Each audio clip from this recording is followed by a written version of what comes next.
Hello everybody, how we doing? Welcome to today's live stream. My name is Rob. Happy Tuesday. It's 2 o'clock here in Halifax, Nova Scotia. What's going on? It's been a busy morning for me. I just got back, well, not just, an hour ago, from making a video outside. It's a much nicer day outside now than it was this time last week. It was snowing last week. Now it's 10 degrees. What the heck is 10 degrees? 10 degrees. Whoops, that's the wrong monitor. Hold on, I am just getting set up here. Screen share, settings. Let's go to that monitor. There we go. For some reason that resets every time. Okay, go away. All right, so I was just gonna go, what is 10 degrees in Fahrenheit? And it's going to tell me, for all of you who are in the United States, 10 degrees is 50 degrees. 10 Celsius, 50 Fahrenheit. So much nicer than it was last week. So how's everybody doing? Where are y'all watching from? Today, I plan on going through a couple of things. I was going to show you, or I am going to show you how I edit my video. So the video I just filmed outside, I'm going to load that up and show you a couple things. Maybe not the whole thing, and maybe something a little different than what I showed you last week. So I want to show you specifically some audio stuff this week, how I edit my audio, and a couple other things, adding music to videos. But the first thing that I always do, that I'm going to do again today, is I'll take any questions you guys have. Feel free to ask in the chat, in the live chat. If you could put QQQ in front of whatever your question is. Hold on now, let me switch this back. Put 3 Qs in front of your question. That way, hopefully I won't miss it. And I will answer your questions. What else? So yeah, no video yesterday. There was no video yesterday, but the last video I did was last Friday. That video did fairly well. So my plan is to put a video out tomorrow, which is all about how to pick your niche, or not. All right, it's kind of answering the question. Like some people, I've been getting some comments lately, people saying, why do I have to pick a niche? I don't want to pick a niche. I have too many interests. I don't want to nail myself down to one thing. I want to be able to talk about all kinds of things. Okay, that's totally fine. You don't have to pick a niche. I think some people sometimes take me a little too literally, and not just me, all of the videos out there. There are a ton of videos on how to pick a niche for your, okay, my audio is working, right? Looks like it is. Ton of videos on how to pick your niche, what niche you should pick. The fact that you should niche down and all of this. Do you have to? No, you don't. It really depends on what you want to do. The other thing is, do you need to run your YouTube channel like a business? No, you don't have to. You can run it as a hobby. But if you want the best chance of success with your YouTube channel, if you want the best chance to grow it as fast as you can, then there's going to be some things you got to do. You can't just kind of follow your heart and do whatever you want. Because a lot of people say, hey, you know what? I'm going into retirement. I want to do YouTube in retirement. I just want to make videos about the things I'm interested in. I don't want to have to care about what my viewers want to see. I want to show what I want to show. I want to make videos on the stuff I want to make videos on. That is totally fine. That is totally okay. But you have to realize that if you're not making videos for other people, then other people may not want to watch your videos. That's all there is to it. So if you want to do it as a hobby, that's fine. That's great. It's an awesome hobby to have, actually. It can keep you real busy if you want it to. You can do as much or as little as you want. But if you want to do it as a hobby and make money doing it, and good money, then there's some things you may need to consider. You can't just follow your heart. You have to be somewhat smart about it as well. Smart's not the right word. Intentional. You have to be somewhat intentional. Some people don't like looking at analytics, right? You get into your analytics. I say that all the time. look at if someone says, yeah, I've been at it for 5 years and I only have 100 subscribers and I'm just about to give up. It's like, well, okay, so that tells me that person perhaps wants to grow their channel. They're not interested in only doing it as a hobby, right? Or maybe they are interested in doing it as a hobby and just hoping that just doing that will grow a channel. That's not necessarily the case. Channels don't just grow for the sake, you can't just start a YouTube channel and make videos about whatever you want to make and expect it to grow and to make you an income. It doesn't work that way. YouTube is a fantastic way to make an income, but you have to work at it. Like it's a tool. YouTube is a tool or a set of tools that you can use, and you have to use them smart, intentionally, if you want to grow your channel. So just some things to keep in mind, and that's kind of what tomorrow's video is going to be about. About? I just gave away my Canadian accent. About. So anyway, I don't know why. Whenever I say that word, it takes me back 25 years to when I was actually living in the States for a period of time. And, people say, oh, you sound just like an American until I say about or about. And for whatever reason, that's stuck in my head. So I'm conscious of it whenever I say it. Anyways, I'm rambling. What else? Free tools. If any of you are new here and you want some free stuff, then I got some links in the description below. It's the same stuff that I've had for the last many weeks. So if you're not new, then you've probably already seen it. But I have a stats tracker that you can download. It's free. I've got a community of people over 40. For the most part, they're over 40 that you can join for free. Link down below. And there's a success checklist you can download that'll give you a bit of a guide as to the steps you have to follow to make videos the way I make videos, or the way I made videos last summer. That's when I made that guide. Maybe it's time for an update. I could update that, how to make a walk and talk video. Maybe I'll do that. Yeah, so that's all free. If anybody is interested in one-on-one coaching with me, I offer that. There's a link in the description below for that. Incidentally, I'll say this, I've said this to a couple people who applied to the mentorship program, which I'm actually not taking any other people in that right now, but for people who have requested that but were too late, or for any of you here in the live stream, if anybody is interested in coaching, I did just raise my price to a $150, but just send me an email, workwith@robthemaritimer.com. There should be a link for that down below. And I'll give you a coupon code that'll bring it back down to the $125 price it was before I had to raise it. So that's just a little for the next couple of weeks. If anybody is interested in that, shoot me an email, and yeah, I'll hook you up with that. So yeah, that's it. What questions do we have? Let me get into it. And okay, the first 3 comments. Here's a question right off the bat from John. If I can click this, why is that not showing up? Oh, here we go.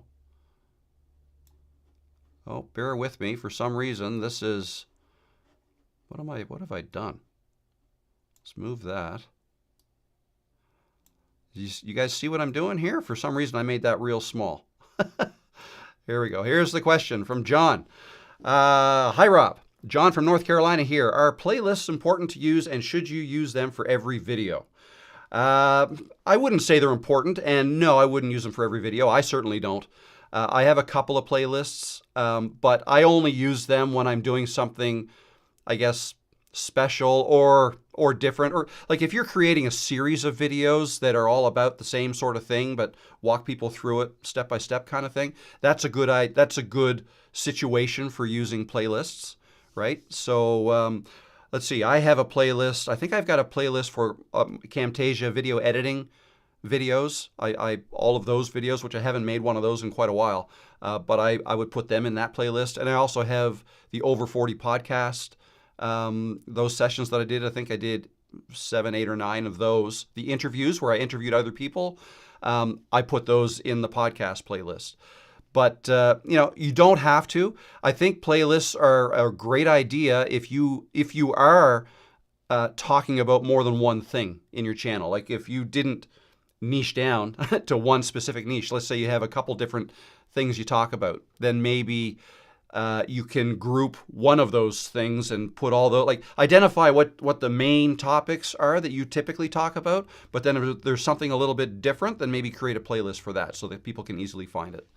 That's what I would do. But no, it's not. It's just an organization thing for your homepage, basically. It doesn't really affect how your videos perform in YouTube. So I hope that helps. Let's see, other questions here. Super Ager Saga, hello and welcome. Can I start posting videos before completing my channel? By completing your channel, I'm not sure what you mean. I get, like, once you have it, I mean, you need a channel set up before you can post a video, because every video posted needs to be associated with a channel. You log into your channel, you post a video. But I think what you might be referring to is there's some settings that you can set up within your channel, like your avatar, your channel banner, even some homepage settings, all of that. No, you don't have to have all that set up before you post a video. But honestly, I mean, if it were me, I would probably do a channel banner and an avatar, just because it wouldn't take me very long. I could probably do one in 30 minutes. I could have them both done in Canva is what I would use to make those. Banner, avatar, have them posted. Write a little bit of, for your about section. Again, you don't have to right away. It's not going to stop your video from performing well or not. But, like, if you think your video might do well, it wouldn't hurt to have your avatar there when people are watching your video. At the very least, your avatar. That would be the first thing I'd do. And then channel banner. People won't see your channel banner unless they click to see your channel after watching a video. So it's not as important, I suppose. So yeah, that's how I would handle that. Living with Parkinson's, hello. Party people, hello. How you doing? Mama's running, hello all. Hope everyone is having a great day. It's finally a beautiful one here in Saskatchewan. Awesome. Good to hear it. Same here in Nova Scotia. Finally nice. Finally nice. This time last week it was snowing here, which was odd. We don't usually get snow in April, but it was snowing here. But now the sun is out. Hey Holly, how you doing? Good to see you. Boston Bob, hello. How you doing? DeMaria, hello everyone. Hello DeMaria. Divine Warriors from California, hello. Good to see you. Jane, hi everyone. Hi Jane. Alan James, how you doing? Hello all from the UK. Jeannie Photo Booths. Watching from Middle Georgia. Very good. Here's a question from, I'm not going to get that right. Jao? How? I think, Jao Vicente? I'm sorry, I probably butchered your name. I'm really sorry. But welcome, and thanks for your question. Is there a proper or optimal order of operations to setting up a channel? I don't know that. Well, I mean, to set up your channel, I actually made a video on how to set up or how to create a channel. I don't know if that's what you need or not, but start there, and I kind of take you through things. If I can share this, let me bring this off to the side. So this is my channel. If I go, it's back in September, I believe. Where are you? Right here, how to create a YouTube channel in 2025. So if you just type in YouTube channel up here, that's how you'd find it. If I just type in channel, what happens? If I search for channel, no, too vague. Let's go YouTube channel. There it is, the first one. How to create a YouTube channel 2025. I'd follow those steps. Now in that one, I actually didn't realize when I made that video, I made it on my MacBook. Okay, so I was in Google Chrome. Google Chrome. That's the browser I use. Nothing against Safari, but I came from the PC world where I was using Chrome. So I just installed Chrome here. I'm used to it. I use Safari on my phone. But anyways, my point is I did it on a computer. But I've since had a lot of comments from people saying, this doesn't look like what I see. But what I find out is people are setting up their channels on their phones. So yeah, that would look totally different. And I probably should do a video on how to do that. Yeah, I'm gonna write this down just to remind myself. Redo Sept 30 vid for iPhones, which would be the same or similar to an Android, but I have an iPhone. So anyway, yeah, that should help you. But then, I don't think I really get into setting up your avatar and channel banner in there. I may. I don't remember if I got that in depth in there or not. But like what I said earlier, I mean, it doesn't matter the order you do your avatar and your channel banner. You can set those up whenever, even after you post your first video if you want. Okay, so let's see, what do we got next? Snappy intro music. I was right down to the wire. I was trying to, actually that wasn't the intro music I was trying to do, but I kind of ran out of time. And as you probably know, I was a bit late getting started here. I was just trying to change the intro scene a bit and ran out of time. Oh, one more thing I wanted to say. For those of you who are members of the channel, like if you've joined the channel as a member, I am doing Doc Party number 3 tomorrow. So that's another live stream tomorrow, same time, 2 o'clock for at least an hour. And that's the members only live stream that I do every second week. So I didn't have one last week. Instead, I had that interview with my son, which was kind of fun. Not really an interview. It was a chat. So that was last week. So this Wednesday, we're going to do another Doc Party. So that's tomorrow. So keep that in mind if you are members. I've already actually set that up in my channel.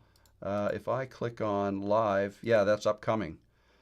Live now, yeah. So anyway, that's already set up. So hope to see you there tomorrow. And if anybody wants to join the channel, you're welcome to. Just hit the join button below, like in the YouTube, on the YouTube page. All right, so what else? We've got Sabrina in the house from Florida. How you doing, Sabrina? Jane has a question. What exactly are playlists and how important are they? Did I already answered a question very similar to that, but I can show you. So if we go back here, so this is my channel. Let's just go to videos. Oh, actually, no, let's go to home. Let's go to if you go to the home page of your channel, okay, there are certain things you can have set up. So I have it set up to show what's going on now. A current live is shown at the top. Our members are shown next. Live now. Videos, members only videos for you. Okay, my playlists are way down the bottom. Here we go. YouTube beginners. That's a playlist. Oh, I forgot. I set that one up too. A YouTube beginners playlist. An over 40 YouTube success podcast playlist. So playlists are just something you can set up and then tag your videos to a playlist, and then that video will show up in that playlist on your homepage, on your YouTube home channel's homepage, which this is. So this is a playlist. Past live streams, that's not really a playlist. Shorts, Camtasia tips, that's a playlist. So the order that all of these things are happening in, okay, you can set that up. So actually, let me bring up my YouTube studio. And what you do is go into customization. And then this is where you set up your avatar and your banner image, okay? And if you scroll, no, you don't scroll down. Click on the home tab here. So here is where you can have, you know how you go to some channels sometimes and a video is playing automatically at the top? Some people find it annoying. I actually find it a bit annoying sometimes, but I have it set up. Sometimes I change it. But right now, whether you're new to the channel or a returning subscriber, this is the video that starts to play automatically. You know, people don't often return to a home page, so that's why it's not a big deal if you have this set up for anybody who's new that goes to your page. And if you want something like an intro video to play, this is a place to set that up. But if we keep going down, notice all these are sections which you can reorganize like this. Okay, you can drag them around and all the way down here. So I've got single playlist, Camtasia tips, 64 videos, shorts, 47, past live streams, single playlist, and so on and so on. And you can create new playlists right here, add section. You can add up to 12. Oh, am I already maxed out? 1, 2, 3, 4, 5, 6, 7, 8, 9, 10, 11, 12. I'm maxed out, so I can have 12. Yeah, so no more for me. Great. But anyway, that's how you would set them up. And when you create a playlist, you can decide, you know, what it is all about. Well, actually, let me delete one. Members only video. Let's delete that. Remove section.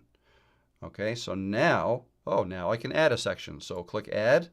You can create a single playlist. Members only videos, that's what I just deleted. Subscriptions, featured channels, top community clips. So these are the sections you can add to your homepage. All right. I'm not going to add anything. In fact, I'm going to cancel what I just changed and back out of there, back out of there, and back out of here. There you go. So yeah, not terribly important, but just a convenient way to organize your videos on your YouTube channel's homepage is really all they're for. All right. Hello, Lee. How you doing, Lee? Good to see you. Vicky, how you doing, Vicky? Question, planning my strategy for shooting. Would you please talk about how you plan and prepare your episodes ahead? Absolutely. So, first thing I do, okay, I have a list of ideas, all right, for my next video, my next videos. I have probably over 50 ideas on this list, and actually I haven't looked at it in a couple of weeks because I keep getting other ideas, right, which I have several things written down all over the place, but I just thought, I usually get my ideas from the comments of my videos. All right, people ask me questions or they'll ask me to make videos about certain things, and that's typically what I do.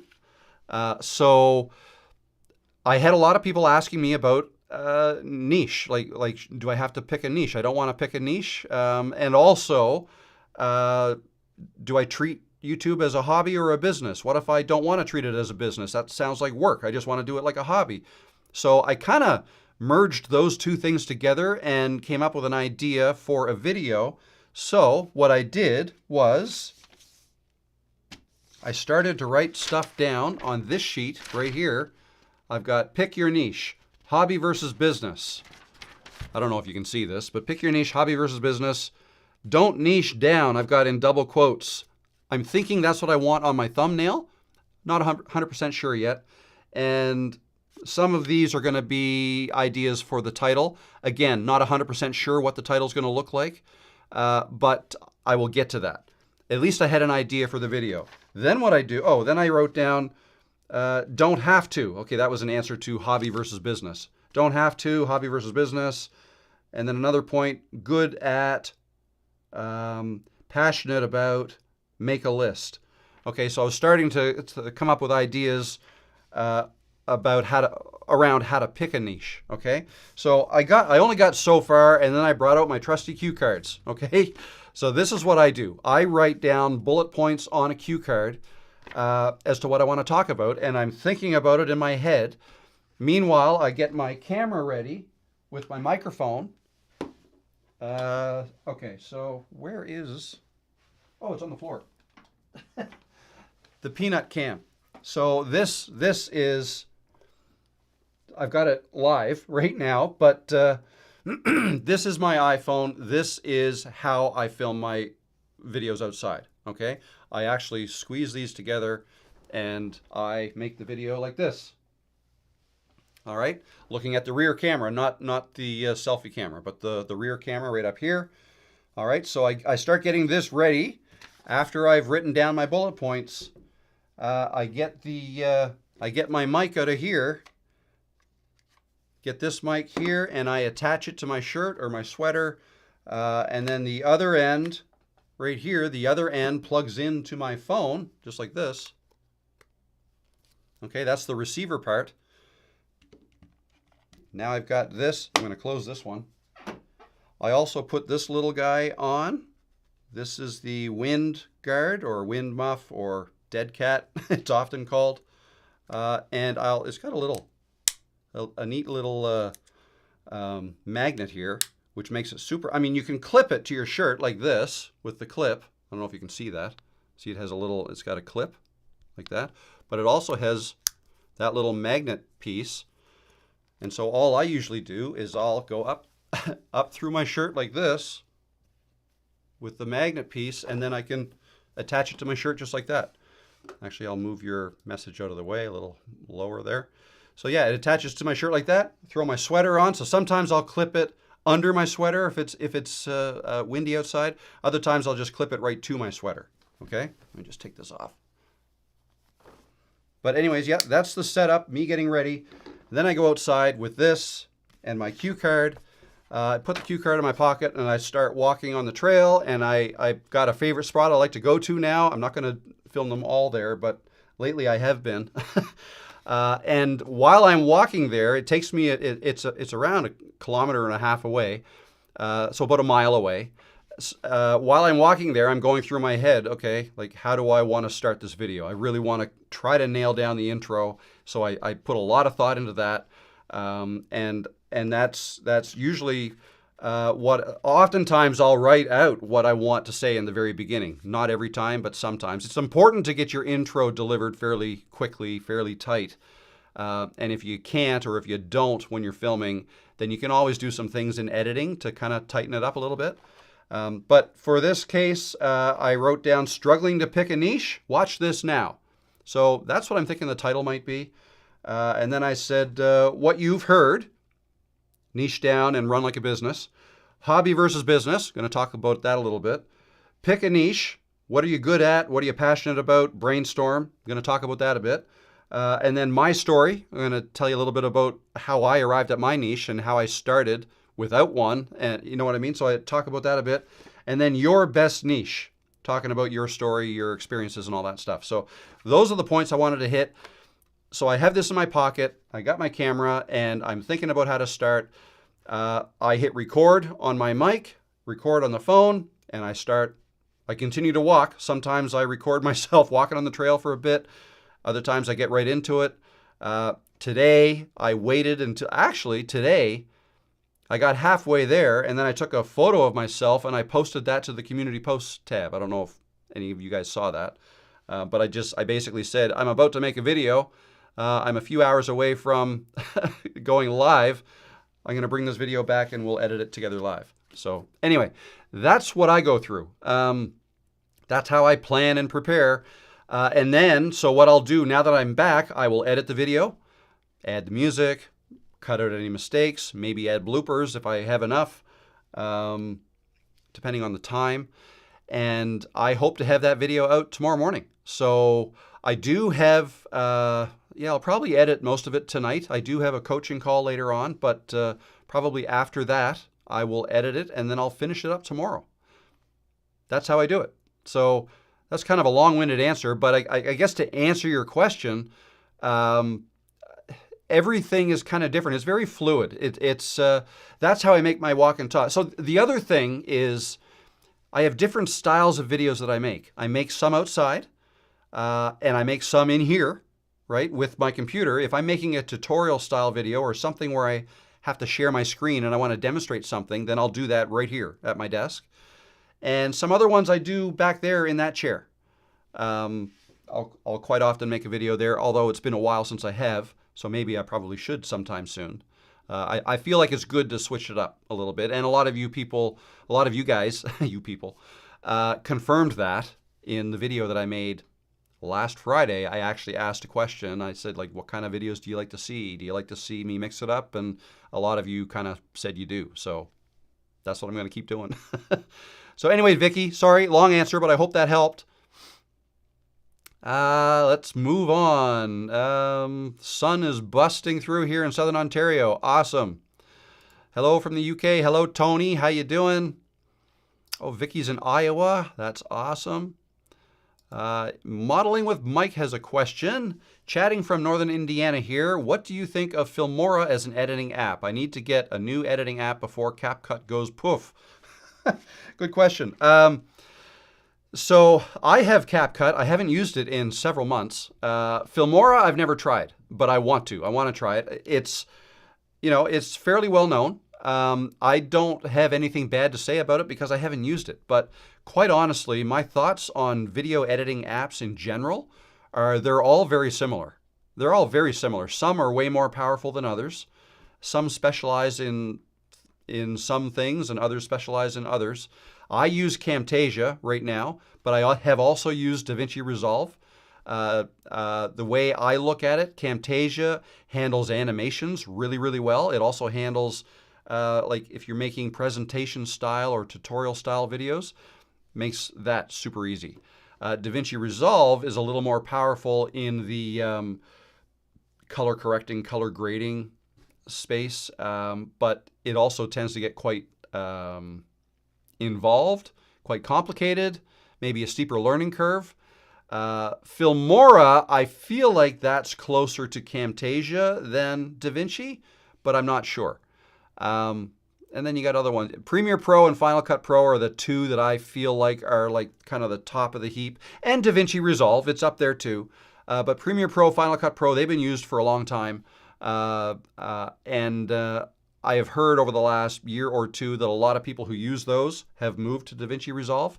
Not exactly sure why, but I've tried Premiere Pro before, and I found that quite difficult. Now, maybe my computer at the time wasn't up to par and wasn't able to handle things as well. My MacBook now handles DaVinci no problem, Camtasia no problem, CapCut no problem.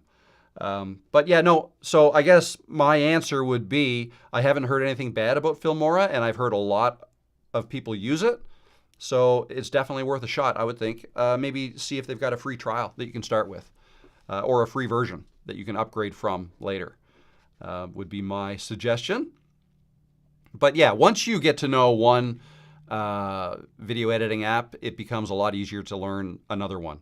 And also to touch on just to kind of bring everybody else up to speed with CapCut, I haven't heard anything lately with this, but for those who don't know, CapCut is owned by the same company that owns TikTok, okay? And TikTok created CapCut so that it made it easy for people to who are making TikToks. It made it easy for them to like add those fancy text captions that kind of appear on fast-moving TikToks or Reels, that sort of thing. So yeah, and it's free. They have a paid version now as well. But the problem is there was a day back in January that in the United States, they banned TikTok for a day. They unbanned it the next day or later that day, one or the other. But anyways, when TikTok was banned, so was CapCut. It went too. So for those of you who use CapCut and also keep all your videos in the CapCut cloud, right? You can actually upload your videos and kind of edit them up there, I believe. I don't advise doing that. I keep my stuff on my computer. But yeah, anybody who did do that, they couldn't get into CapCut and therefore they couldn't get at their videos. So when it was banned for that day. So I don't know if you guys follow politics in the States. It became a political thing, whether the U.S. was going to ban TikTok or not. If you think they are going to ban it, then stay away from CapCut. If you're not concerned about that, then keep using CapCut. So that's the kind of the history behind that. Alrighty, Bluefin Adventures. Hello all from Newfoundland. Hello, how you doing? Not too far from here, Newfoundland. Good day, the Drakes. How you doing? Good to see you. Robin from BC. Hello. Here's another question. The simplest editing programs and equipment. So CapCut. If you have a Mac, iMovie is free and it's on your Mac already. So that's a great place to start. DaVinci Resolve has a free version and it's available for Mac or PC. So I'd probably start there. Or Camtasia. I love Camtasia. I've used it for a long time. I know it's not as popular as some of the other ones because it kind of came from the creating tutorials space. Creating tutorials with screen captures, that kind of thing is what it started out as. And it's now a full-blown video editor. I use it to make all my videos. So yeah, I recommend that. And I have a link to it down below if you want to get it at a discount. You're welcome to that. So what else do we got here? The Drakes are watching from Michigan. We got Terry in Miami. Tragedy Ann from Tennessee. We're all over the place. Emma, hello Rob from Andorra. Oh, very good. Where it's 15 degrees and raining. Very good. 15, that's warmer than here. Andorra, I think that's a little tiny country near France. Is that right? Is that the one between France and Spain? Or is that Liechtenstein? I get confused. Or maybe I'm completely, I don't know. I'm probably completely wrong. But anyway, welcome. Andorra. Here's a question. Acres and beekeeping. What are some realistic expectations for growth of a YouTube channel? I've been at it for about a month now. Currently have 44 subs. Typically, I'm getting 100 to 200 views per video. Awesome. So this is a really hard thing to answer because there is no typical, and you're probably tired of hearing that. Actually, this is something else I wanted to make a video about. The frustrations of starting in YouTube. Okay. I get it. Because I've been there, and it took me a long time before I started to get any traction. And you don't know if you're doing it right. You don't know what's typical. How many views do you typically get? How fast? There really is no typical. What you want to watch out for is, I think 44 subs in a month is great. Like, if you want like hard numbers, I got 6 in my first month when I started, and 3 of them I knew. My 2 kids and my nephew were my 3. I started January of 2021 with those 3. And at the end of January, after posting 9 videos that month, I had 6. All right. So yeah, it started slow. And I know some of you have probably seen this before, but I'll show it to you again. Let me just bring this down here and share my monitor. Which one? This one here.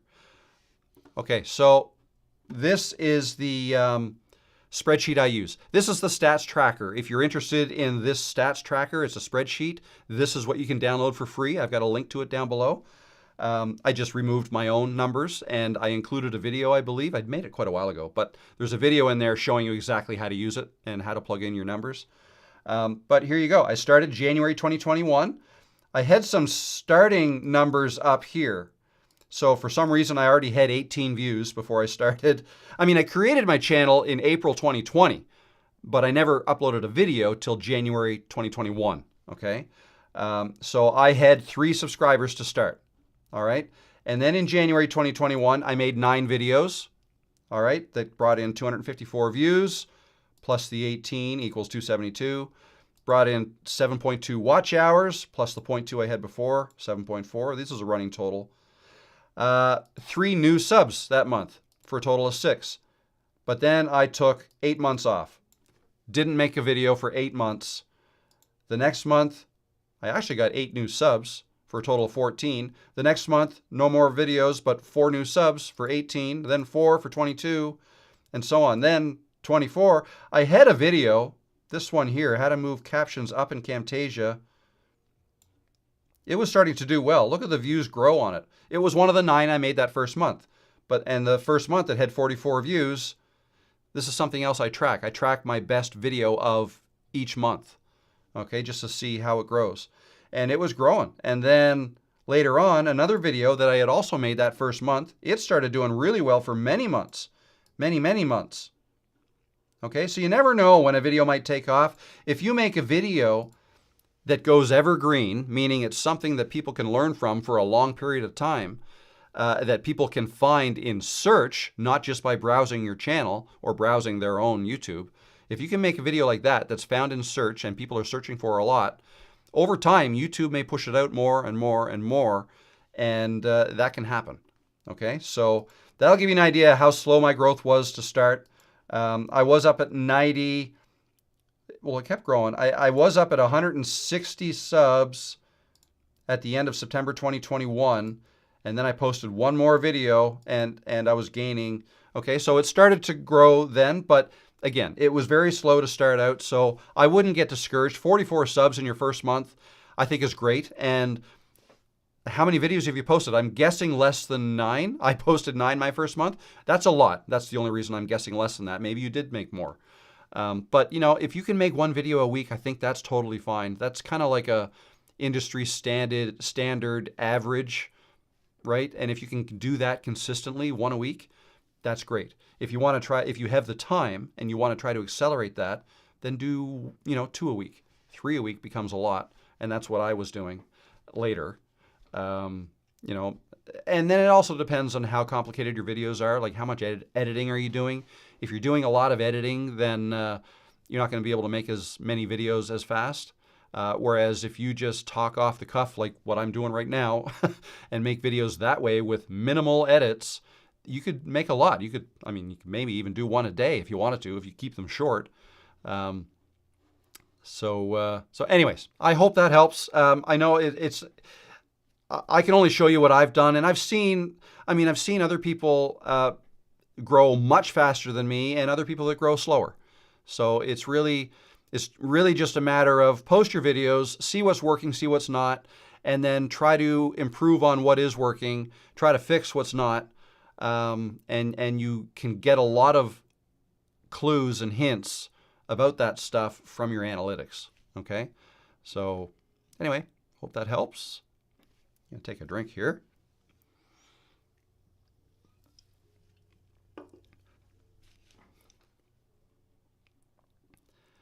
Okay, looking for questions now because we are 45 minutes in already. Holy cow. What? I love you, New Yarn. I love New Yarn. It's snowing again in my part of Ontario. Wow. Really? You must be up north, like northern Ontario? Ontario's nowhere close to where I am, but yeah, it's pretty late in the season to be snowing. We got Pennsylvania here. We got Calgary, 16 in Calgary. Wow, that's awesome. That's a nice summer day.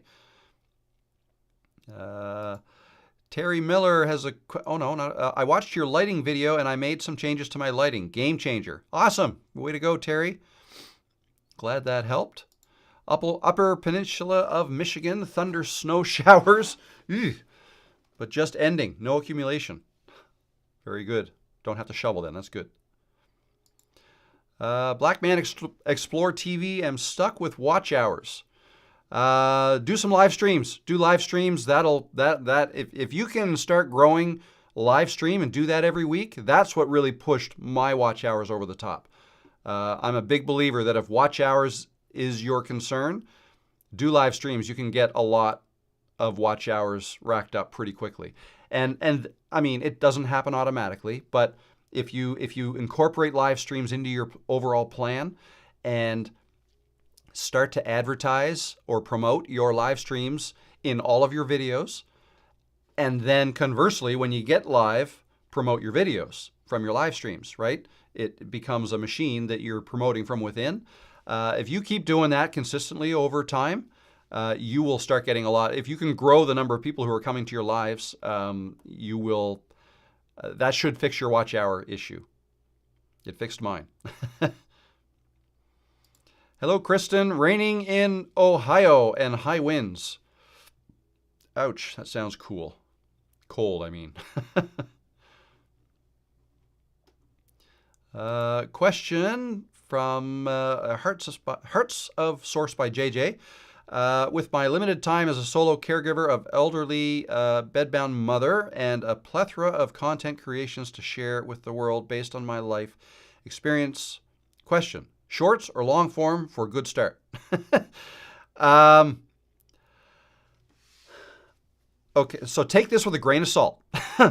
I'm not a huge fan or believer in shorts. Okay, my specialty is long form.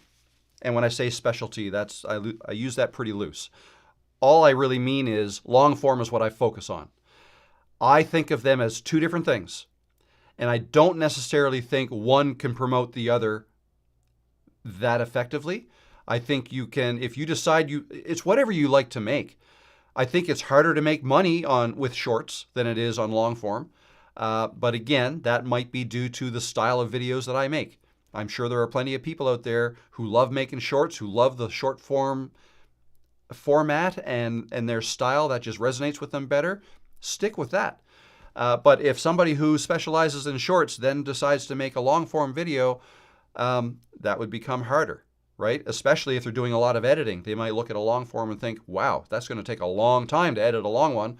Well, it doesn't have to, not if you make them the way I make them. The only shorts I've done to date are basically, well, no, except for a couple of exceptions, but for the most part, they've been like 30-second to 1-minute snips from within one of my long-form videos, just to kind of promote my long-form video. At the time, that was kind of a strategy I was trying out, and didn't have a ton of success with it. I mean, a little bit, but not too much. So I focus on long form. I focus on talking. One of the things that I'm discovering I'm good at, and that I like to do, is just share my thoughts and my experiences by talking to the camera. And I think that lends itself better in long form than it does short form.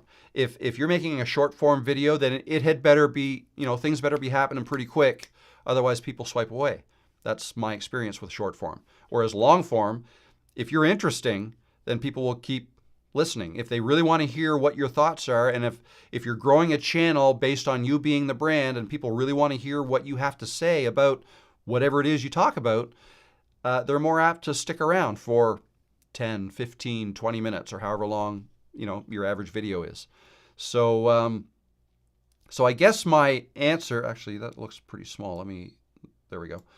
I guess what I would say is, it depends on what you want to make.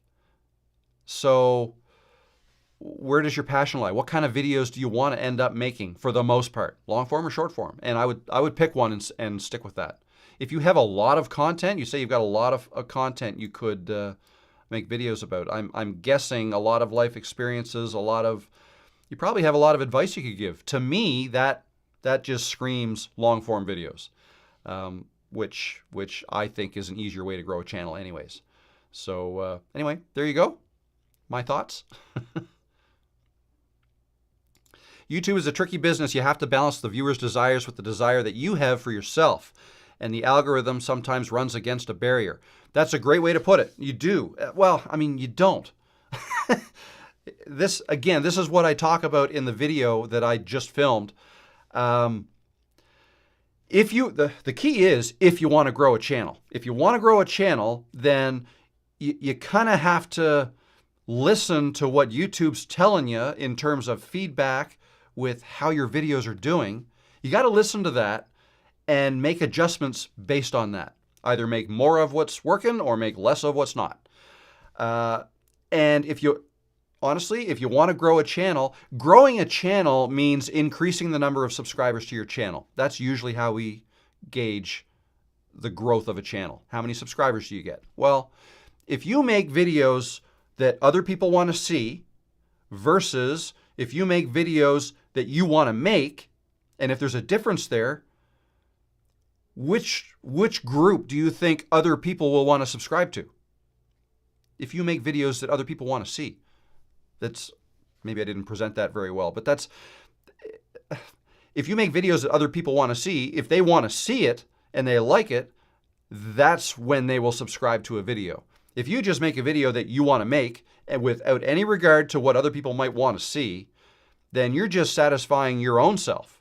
And then when people see that, if they're not, there's just much less chance that a whole bunch of people will want to subscribe to content like that, because you're just making it for yourself.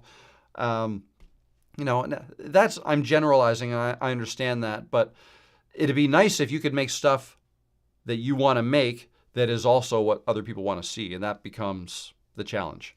So I get what you're saying, Spalair TV. You have to, I guess it depends on, you have to really answer the question, why are you into YouTube? Like, why, if anybody who wants to get into YouTube needs to answer that question. Why do you want to get into YouTube? Do you want to do it as a hobby?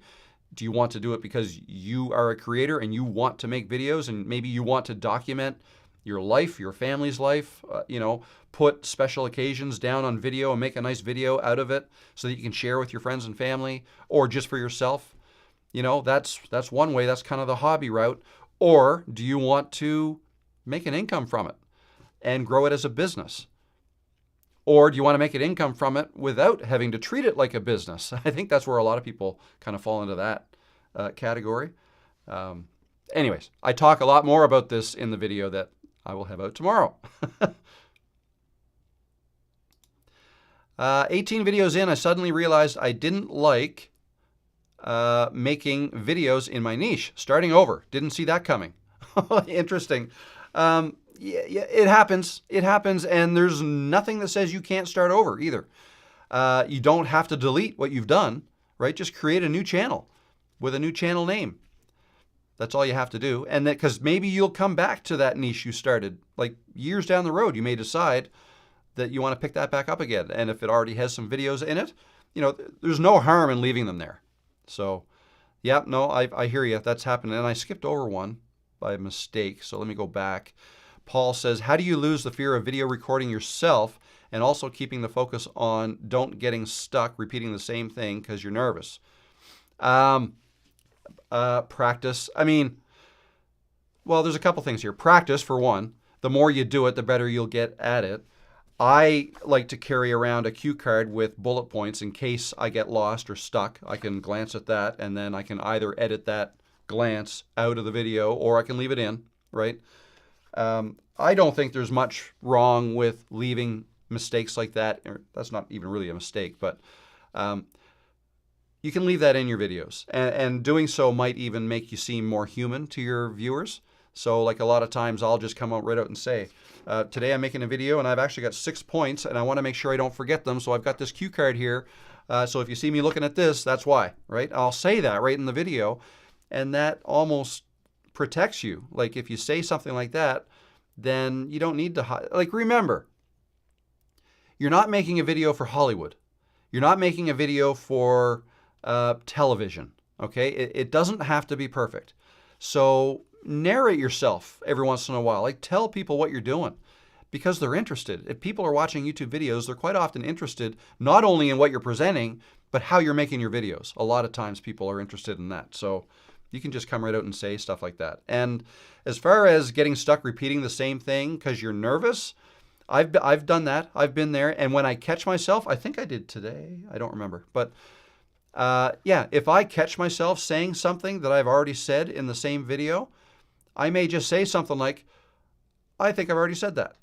And then I'll laugh. And again, it might endear me to you a little bit more. I'm being human, right? I'm just, you know, I'm human.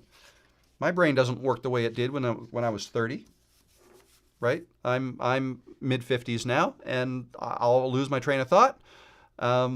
Whatever. It's all part of life. It's part of getting old, and you know, it is what it is. You either like it or you don't, and I'm okay with that. So yeah, that just thinking that way to me helps me not be nervous. I don't really get nervous anymore. I certainly have. Like I hate talking in crowds. I don't remember the last time I did it. It's been so long. It would be interesting to know if I still hate it as much today as I used to before I got into YouTube. Like maybe this whole YouTube thing, I bet you it has helped. Maybe this whole YouTube thing has helped me kind of conquer that fear. But yeah, I was the most nervous anybody could be. Like back in high school, university, when I was having to present something. Oh my God, like shoot me. I hated doing stuff like that. Just hated it.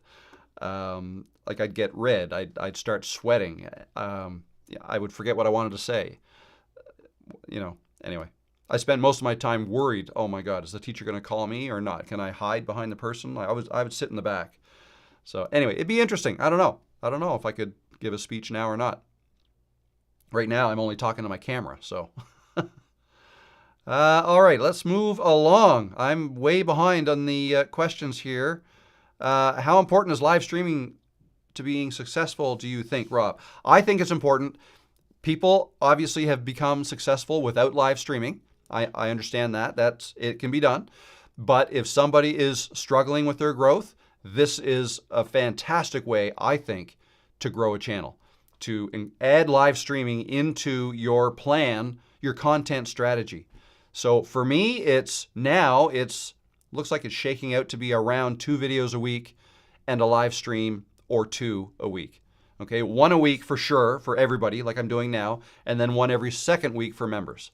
Okay, so 1.5 a week. But a live stream is the easiest video you'll ever make. There's no editing, right? If I live stream for 2 hours, in 2 hours, it's done. It's all done. Well, are you all right? That was a sneeze from down by my feet. So yeah, I think It's huge. And then you can promote your live streams from your videos, and you can promote your videos from your live streams. I just think it's perfect. Um, it's a fantastic way to connect with your audience. They'll get to know you on another level. Okay. All of a sudden it's not just me talking to you through the camera lens in the videos, but it's like live. You can ask a question, and actually the way I'm going now, an hour later, I'll answer you. I think I'm probably about an hour behind. Well, we've been at this for an hour, so there you go. All right, so let me actually go to the end here. If I see, yeah, okay, so I'll tell you what I'm doing now. I'm not losing my place here, but I'm looking at the live chat, and I can actually see what you guys are saying right away. So will this be a video we can go back and watch? Yes, it will. It's called, well, when I had my little chat last week with Liam, my son, he calls it a VOD. Okay, I just call it's a video. VOD stands for VOD, video on demand. Okay, so yeah, absolutely, it becomes a video you can watch later. If I go to my channel here, and if I go, actually no, not there. If I come here to my channel, go to videos, that's where all the videos I've made are listed. If you then click on live, there you can see this is upcoming. That's tomorrow's members live stream. This is live. This is the live. This is now. And this is last week's. There's my chat with my son. Last Tuesday's was here, and so on. All the live streams are here under the live tab. Okay? That's where you find it. As soon as this is done, okay, so as you're watching this, I do not have this monetized. All right, like if I go here, go into content, click on live. So here's all my live streams. This is the live one. Notice I have monetization turned off, and same with the members one, it's off, but all the other ones are on. Well, not the members one. But yeah, I have monetization off so that I'm not interrupted by ads. You won't see any ads if you're watching this live. Once I'm done, I turn it on, right? So that if anybody watches it on the replay, there will be ads, but at least I'm paused for the ads. If I had ads on now, I wouldn't be paused, and you'd miss 30 seconds of me gabbing. So that's the way that works.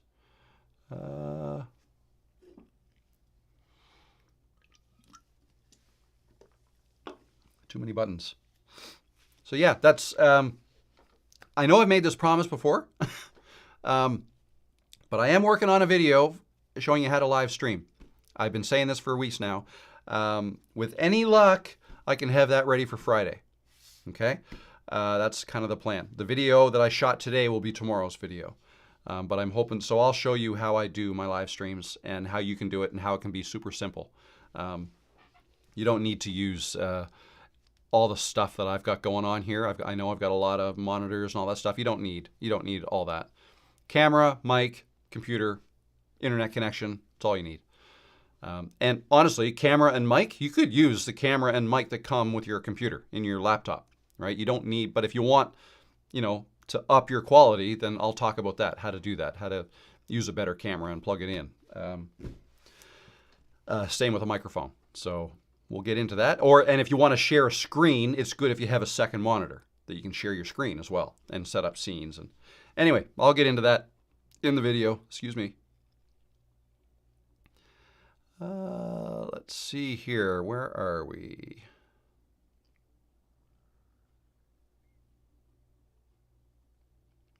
Okay, I'm going to have to...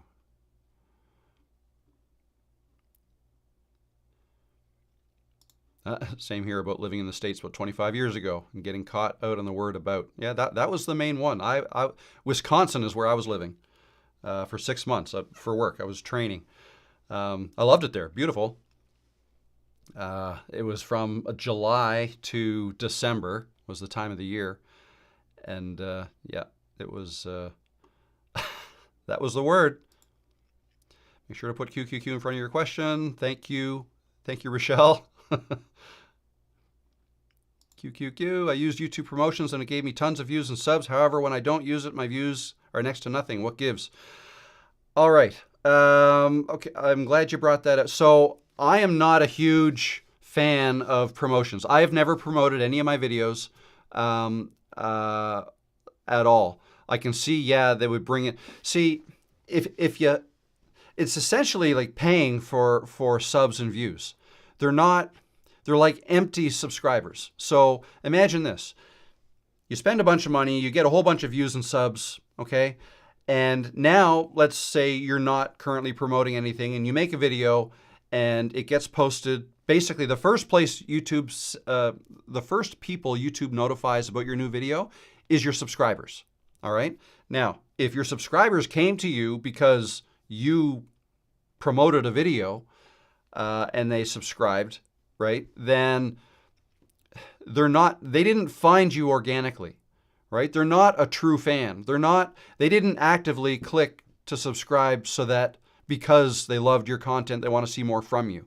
Okay, so therefore, the results you get, your click-through rate, your watch time, all those stats are gonna be lower because of all of these views that you bought, not being from, I mean, they might be from real people, but not necessarily found you organically. So what YouTube does is, based on how well your video performs with your subscribers, they will decide how much more to push your video out.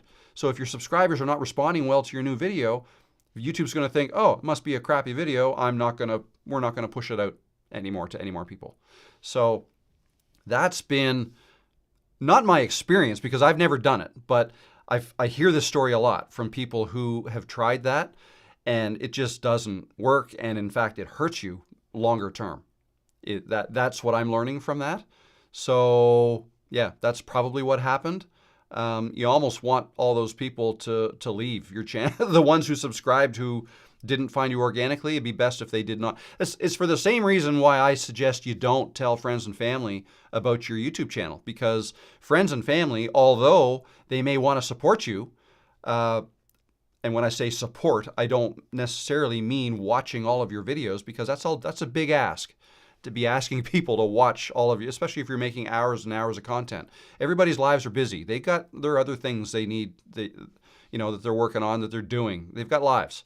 So asking friends and family to book off a whole bunch of time every week to watch all of your videos is a huge ask. So what's going to happen? They're not going to watch your videos. So therefore, they may click and then leave, right? And that's just going to hurt your average watch time. So don't promote your videos. Don't tell people about your channel or your videos. Just make them thinking about who your ideal audience is, who will want to see this. Try to help them out, and then organically, if you can grow your channel organically, that is the best way, because those are the people who really want to see your stuff, so that when you come out with a new video, you've got a whole bunch of people subscribed to you who really want to see your next video. So when YouTube sees, oh wow, everyone's liking this, let's push it out more. That's how channels grow fast. Okay, so anyway, probably not what you wanted to hear, but that's my experience in talking to other people who've tried that. Okay, I'm scrolling by a bunch of questions here because I'm running out of time. Here's a quick question here. How long would you wait before changing the title on a video that is just not getting the views as normally expected? So I've heard of this strategy. You can change your title and your thumbnail at any time, okay? I don't spend a whole lot of time with that kind of stuff at all. I think time is better spent working on your next video, okay? Forget that other video. Yeah, okay, you might be able to boost its views if you make a change. In terms of how long would you wait, I mean, I just don't do it, so I wait forever. I mean, there are some videos that I have made that I have the date, like the year in the title, right? How to create a YouTube channel in 2025, okay? So as we approach 2026, if the method of creating a channel is going to be the same, exactly the same, I'll just change that title name and I'll put the new year in. But what's more likely going to happen is something is going to change in terms of how you actually create a channel. YouTube will probably change something about that whole process that will result in me wanting to redo that video. So I'll just redo the video with a new title, and I won't bother changing the title of the old one. But I guess what I'm saying is, if all else stays the same, then I would probably, that's an example of a title that I would change like a year later, right? So other than that, I really haven't changed titles. And I just chalk it up to learning. If a video's not done well out of the gate, then okay, it's not going to do well. But I'm already working on my next video, right? It's all about growing your catalog too. So that's how I handle that. Do you have to pay for Canva if you want the pro version? Yes, there is a free version and a pro version. If you want to be able to remove backgrounds, you need the pro version. If you want to be able to export images with transparency in them, like a transparent background or a transparent area, if you're making like overlays for live streams, you need the pro version. And there's some other things too, but try the free version first. And if you find there's something you want to do and it's saying, oh, you need the pro version for that, well, then you know.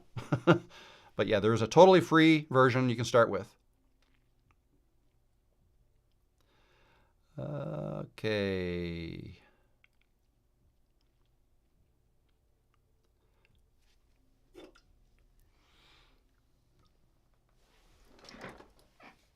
One down. That was almost gone though anyways. I do have to cut down on those. I know.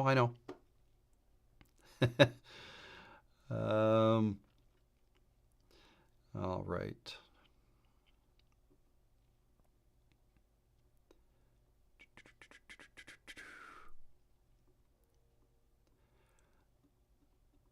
You know what? I wonder if I should move on.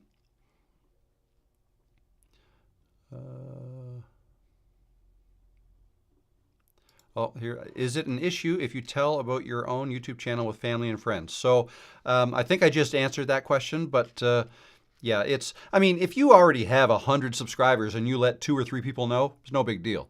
It's when you have 0 subscribers and you let 10 or 20 people know and they become your first 10 or 20 subscribers, that's when it could become an issue, right? Because now they're going to greatly affect what YouTube thinks of, you know, how your subscribers are reacting. So I would get, and if you've already told people, just maybe don't do it anymore, is what I would do. But I mean, once you get over 100 subscribers or 1,000 or wherever you're at, if you have 1,000 subscribers, and you can tell people, it's not going to matter. Telling a couple people here and there, it's not going to make much of a difference. Hey Anna, how you doing? Please tell us about sailing. Do you have a boat? I do. I have a small invitation sailboat. It's called an Invitation by Bombardier, a Montreal company, or it used to be. But it leaks. I don't have the time to fix it, so I'd like to get something that doesn't leak, that won't sink. I also have a power boat, like a speedboat. But sailing is what I love. I love to sail. I used to teach sailing. I used to teach, like when I was a teenager and up until 20 years old, I used to teach sailing in the summers. So I kind of grew up around that. But I love it. Love sailing. I've done a couple of offshore races from like Boston to Halifax. I've sailed from New York to Halifax. Yeah, love it. Watch your video on downloading your videos from iPhone to your external drive. Are you planning other video for Android phones? No, and not because I don't want to, it's because I don't have an Android phone. I only have an iPhone. But an Android should work the exact same way. In fact, it should, oh, I've still got that plugged in here. An Android would have a USB-C connection, okay? So the video that I made should work just the same in an Android phone. The only difference is the 2 apps that I showed in the iPhone, those would be different in an Android. So I showed the Files app and the Photos app. I'm not sure what they call it in Android, but I'm sure there's something similar. Whereas an iPhone, if you go back to the iPhone 14 and older, they had the old Lightning connection.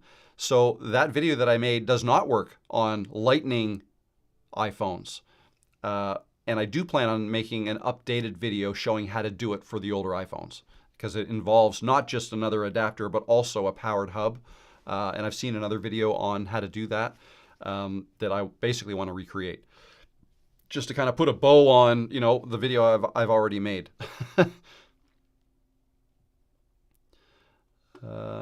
Okay. Oh, quick question here. Brian from Pennsylvania. I'm new here. You mentioned your coaching. How does that differ from your mentorship? Not a lot of difference, except for with the mentorship program is designed for more of an ongoing thing and lots of communication between calls. Okay, so a coaching call is like one call, and you can have several if you want, one at a time. Just you can book a call, and if after the 50-minute call you've got a lot to do or a lot to think about, or you've had all your questions answered, then perhaps you don't need another one. But maybe you then go back and you work on YouTube for a little while, and if you come back and decide, you know what, I've got a whole bunch more questions now, I'd like another call, then you can do that. So it's similar. You know, I may have to be reminded of what you were doing, you know, during the first call. I do take some notes, but the mentorship is more like, in addition to the calls, like between calls, I will review videos. Like the people in the program can send me links to their videos they've created, and I'll critique them or give them suggestions and things like that. So there's more interaction between calls as well. So that's the main difference. Okay. You know what? I should probably, before I go too far, let's get into the video editing, okay? That's what I told you I was going to do that, so I should do that. Let me remove that. Okay, I'm going to share my screen so you can see what I'm doing. I'm going to get this out of here. We don't need anything there. And what do we got here? I don't need that. Too many windows. Okay, so let's go new. So here, let me set the stage. Let me set the stage back here. I recorded a video outside. Okay, so when I come back, just going to bring you up to speed here. When I come back, no, I will share my screen. I'll show you this. My projects, and I'll bring this down here. Okay, when I come back, the first thing I do is I come to my projects folder. Okay, and I create a folder for the new project. So this one, I called it Struggling to Pick a Niche. Again, I don't know if that's exactly what the title is going to be. It might change, but that's for my own self. I always put the date in, the year, month, and day. That's tomorrow's date, because that's when I plan to release the video. That's usually the way I do it. So now let's go in here. So yeah, what I usually keep all of my most current videos here in this folder. We can see down here, I currently have 817 gigabytes available on my hard drive, so I don't have to move anything yet. You can see my last video was 22 gigabytes in size. Other ones, 60, 30, 15, that was just a small video. 53, oh, that's just another folder. Anyway, so this one so far is only 11.8. That's the video I made. So let's go in here. I already created a subfolder called recordings. That's the first thing I do. And then I go in here, and here is my videos, two of them. So what I did is I took my iPhone, I located the videos, right? There were two. I made two. There's right here, 342 and 343. And the only reason I have two is that was the long one. It's close to 30 minutes, but I'm going to be able to cut some stuff out.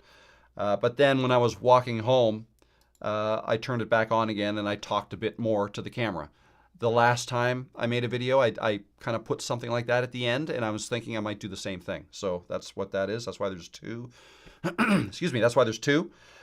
These other two files, the WAV files, that was from my microphone. So sometimes if I don't have the DJI thing seated well in my phone, okay, you might get some noise. I've experienced this one time before. So like the audio that was picked up by my phone didn't sound great. There was like some extra noise in there. But thankfully, I had turned the mic, the onboard storage on in this mic, because that's what it does. There's a little button on the side, a little recording button on the side. So what I do is I'll get my phone, I'll press record, I'll turn it around, make sure I'm recording. You know, sometimes I forget to look, but I'll make sure I'm recording, and then I'll turn it back around and get ready to record. And then I press the button here to start the recording on this mic. So it's going to record at two places, right in the phone and right on the mic. There's a little hard drive in here. I think it's 8 gigs. Okay, so that's what I do. So then when I get back here, I plug this into USB-C, get a USB-C cord from here to my computer, and it pops up, and I just copy it over. That's for the audio files, and that's what these two files are. So there was one for the long one for the short one. And then the 2 video files, I took my iPhone and I airdropped them to my MacBook, okay? If you don't have an iPhone, or if you don't have a MacBook, like if they're not both Apple, then you can't airdrop. Then you would have to probably plug your phone in to your computer and then copy the files over. Or another way to do it is like put the Google Drive app on your phone, or iCloud. I suppose you could do that, but I'm just used to Google Drive, or Dropbox is another way. You can upload your video on your phone to Google Drive. Now it's on your drive. Open up your computer, go to Google Drive, download it. That's another way to get it into your computer. All right, let me put all this away. So I already did that. So now what I'm going to do, let's just move this over. I'm going to move this up out of the way, create a new project, and I'm just going to move this to the side so you can see pretty much all of it. I'm going to resize this a little bit. There we go. And then media type, is nothing in there now, but if I can drag this down and show you what I'm going to do. I'm going to basically, wait now, let me think about this. No, the first thing I want to do, I can do that in a second. Okay, so I'm going to take these 2 videos and move them in. So 342 first, let's drag it in, drop it on the video, and then 343. Drop that in the program as well. Okay, let's get this out of the way. So now let's bring them both onto the screen. So again, 342, 343. This was the part at the end. Let's move it to the end. Okay. Now what? So what do I want to show you? I mentioned I was going to talk about the audio. So this is the video. Okay, this is the video, but you can see by the audio waveforms, you can tell where I'm not talking and where I am. So like right here, if I press spacebar to play it, I'm kind of looking at my notes, trying to just get set, trying to figure stuff out. Okay, that's fine, and I don't actually get into it till here. It's about whatever I want to make. I've got too many interests to niche down. Okay, so what's the best thing to do? Let me just take it. Let me just gather my thoughts. 1 second. I'm going to look at the live chat just in case you ask me anything. Okay, yeah. Question from Kunal. For the audio recorded on DJI Mic 2, do you further process it before combining it with the video from the iPhone? Yes, and I'm going to show you that this week. But first, I want to make sure this audio sounds okay. So I'm just going to play this. Who are already considering starting YouTube channels. That sounds like it's okay. I'm going to bring the DJI mic in. Just going to drag it. This is the first one. Okay, and you can kind of tell where it lines up just by looking at the audio waveforms. Now, I'm just going to play both of these just to see. I'm just trying to make sure the audio in the video file the quality is good. So let me hide this one and just play the track 2. To start, okay? Let's play the other one. YouTube journey as I go, and They sound the same to me. So it looks like the audio came into the phone just fine. Okay. Now, I'm going to delete this, the audio that I brought in. I'm going to delete it from here as well. Now what I'm going to do is I'm going to open up Adobe Audition. So this is a step that I show in the course that that I offer, the starter course, the Over 40 starter course. I actually go through this process there in that course. But here is Adobe Audition. Let me just make it bigger. And now what I'm going to do is I'm going to go File, Open, and I'm going to open up that DJI folder. So let's go to My Projects, struggling to pick a niche, Recordings, and the DJI number 4. That's the first one. Let's open that up. There's my audio file, okay? And we can play it here. And trying to... Okay, so that's the audio file. Now, what I do is I go to Favorites, and I click on Rob Voice 2021. Now, when I click on that, a whole bunch of audio processes are going to happen, because in 2021, I set this up, and I forget how I set it up. Now, there is a way for me to show you what I've done. Now, I'm not as prepared as I should be to be able to show you this, but if I go to, let me see, let's, well, let me show you what happens when I do this. When I go to Favorites, Rob Voice 2021, if I click on this, watch what happens. Applying dynamics processing, applying hard limiter, applying graphic equalizer, parametric equalizer, single band compressor, normalizing, boom. It did all those things. And now listen to it. Start, okay? I'm kind of documenting... Okay, if we compare that to this... YouTube channels to start, okay? I'm kind of documenting my own YouTube journey as I go. Compared to this. They're not convinced. I'm not trying to convince people to start YouTube. I make videos. It's better, okay? It's a lot better. What I do then is I go Control-Shift-S to save as, and then I will modify the name _PROC.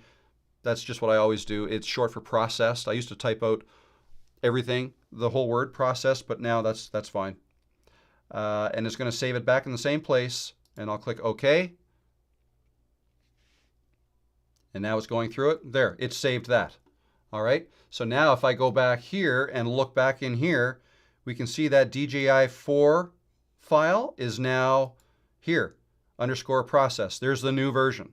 Okay, let me do that again with the other one. So with this one here, DJI 5. All right, so let me go here, and I'm going to go File, Open, and we'll bring this 05 file, Open. Here it is. There's not much to it. Long time. Some of you are going to start to get upset at me if I don't come out with that video soon. All right, and now I'm going to go Control-Shift-S to save as PROC. Enter. Now I haven't modified the file yet. We can do that now. So Favorites, Rob Voice 2021. Boom, boom, boom, boom, boom. Done. So now, if I don't come out with that video soon. Sounds better. Control-S will save it under the new name. Done. Let's move this out of the way. And I realize I have not gone through all the entire effects stack that was included in that Rob Voice 2021 process that I just showed. I'll have to do that another time. I honestly can't remember exactly how I set that up. I watched somebody else's video how to do that in 2021, so 4 years ago. So there you go. But there's a bunch of things you can do in Adobe Audition, and everything I do in Adobe Audition, you can do those things in free software as well. Like Audacity is a good one. That's one that a lot of voiceover artists use to record their voice, and you can do all those things. It's got a compressor, it's got normalizing, it's got equalizers and all that stuff. So you can do all the same things. But bottom line, the main things I did was I boost the bass, I boost the treble, I reduce the mids. I almost think, like I think back to the 80s and the 90s when I used to love music, rock and roll, AC/DC, Guns N' Roses, that kind of stuff. And to me, it sounded better if you got lots of bass, even the treble, boost that up, but lower the mids. I applied kind of the same kind of thing to my voice, and it just sounds better, boomier. You want to boost the treble too because you don't want it to only sound muffled, right? If you only boost bass, that's what'll happen. So you boost the highs as well, and it just sounds better. It's almost, I mean, it's a feel thing too. You just have to do what you think sounds good. Okay, let me just quickly see if there's any other questions that I'm missing here. You've lost me already. Sorry, Mike. This is Camtasia. Sorry, guys. I'm showing you Camtasia right now. But everything that I'm showing you here, you could do similarly in other editing programs as well. I lost you in the audio editing. I know. See, Camtasia doesn't have a lot of inbuilt audio processing. That's why I do it outside of... I need to do a better video. I need to do a video on only audio processing to make things sound better. I will do that. I will do that. I will make a note of that. A note of that. Audio processing. See, that's how I get ideas for future videos from you guys. Okay, so what are we doing? So I've got my new files here, okay, the new processed audio files. I'm going to drag them in. So let's 4, let's drag that one in. And 5, drag that one in. Okay, now let's get this out of the way. Let's zoom out so you can see everything. Now we have to sync everything up. We have to sync this audio up with the video. Let's move this to roughly where that goes. Let's move this to roughly where it goes. And now we have to zoom way in to sync it up perfectly. And I usually pull everything off of the beginning a little bit so nothing snaps in place, because it won't snap in the right place. Now I put the playhead, you can see what I'm doing, right? Yeah. I put it roughly where I start talking, and now I'm going to start zooming way in. And now you can see it's not totally lined up. So let's move stuff around so it is. That's closer. What does that sound like? The defiance. That sounds very good. Defiance in the comment section. Okay, let's zoom in, way in. I think that's pretty good already, though. That's pretty lined up. The defiance in the That's good. So that's all I had to do for that the entire file. You can see why it's important to do this before you start chopping up your video, before you do any editing within the video. Sync your audio first if you're using another audio source. Okay, I've just done this. So now what you do, so again, this track 2 down here, that is the track that has the video. And this track 1 is only audio. Okay, but this one with the video also has audio. Now I want to get rid of that. All right, before I do, let's take one last listen to the difference between the two.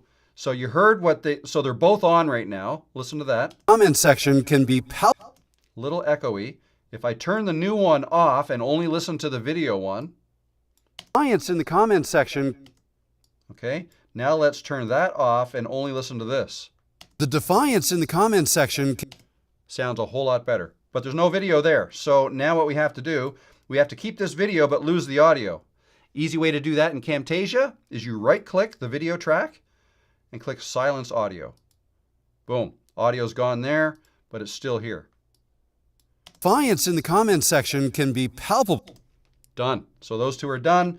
Now that one track, I'll go to the beginning. Notice how they're not totally lined up here. That's because I hit record on my phone before this microphone. Okay, I didn't hit record at the exact same time. So I'm just going to click this and drag it so it snaps there. Now they're lined up. Okay? Means there's something. Okay. So that's that. And I can...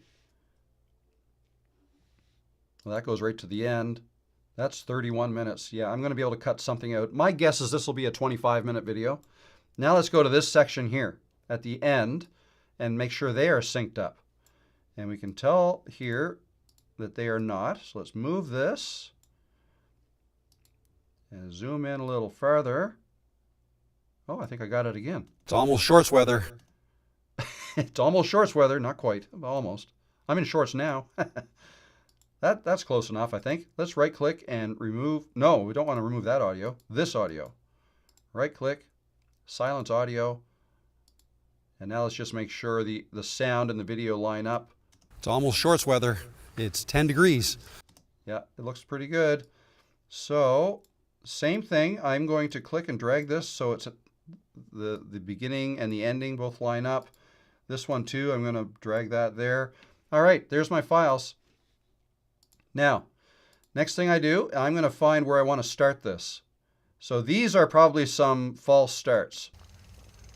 You'll let me know if one sneaks up on me? Oh yeah. I think there was a bobcat behind me because there was a whole bunch of crows going crazy just in the woods, like just in there. And the last time that happened, I actually saw a bobcat on the trail. So I think the crows kind of let you know where they are. All right, so, but yeah, that's not part of, but I'm going to keep this just in case I want to make bloopers at the end. So let's, I don't remember if... Don't tell me to niche down. I want to make videos about whatever I want to make. I don't want to pigeon toe... Oh, that was a mistake. The defiance... The defiance in the comments section can be palpable. Don't tell me to niche down. Okay.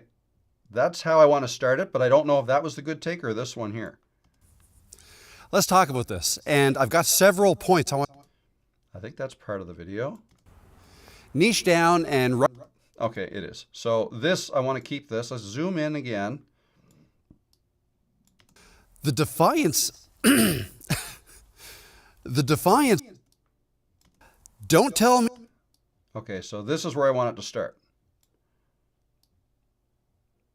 Right there, I think. So I'm going to highlight these. S to split. Again, whatever editing program you use, it might be a different one. Yeah, bobcat. They're around here.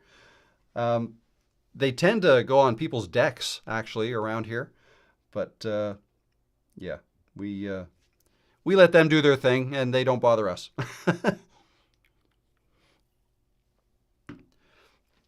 Okay, so now that I've cut where I want this to start, let's zoom all the way out. I'm going to take this and go right to the very end, just in case I want to use that as bloopers. Okay, I don't know yet. And now I'm going to hit Shift, and I'm going to click and drag this back here to the very beginning.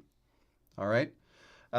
Also, notice that I have not been using track 1 down here. The reason for that is I usually put music in track 1. That's where I usually put my music. Don't have to. With Camtasia, you're not limited to where you put audio files and where you put video files. You can put whatever, wherever. Okay? So now, let's just go. I'll just do a little bit of this editing, and then I will get into the music. We'll add some music. Okay? So let me just quickly go through this. The defiance in the comments section.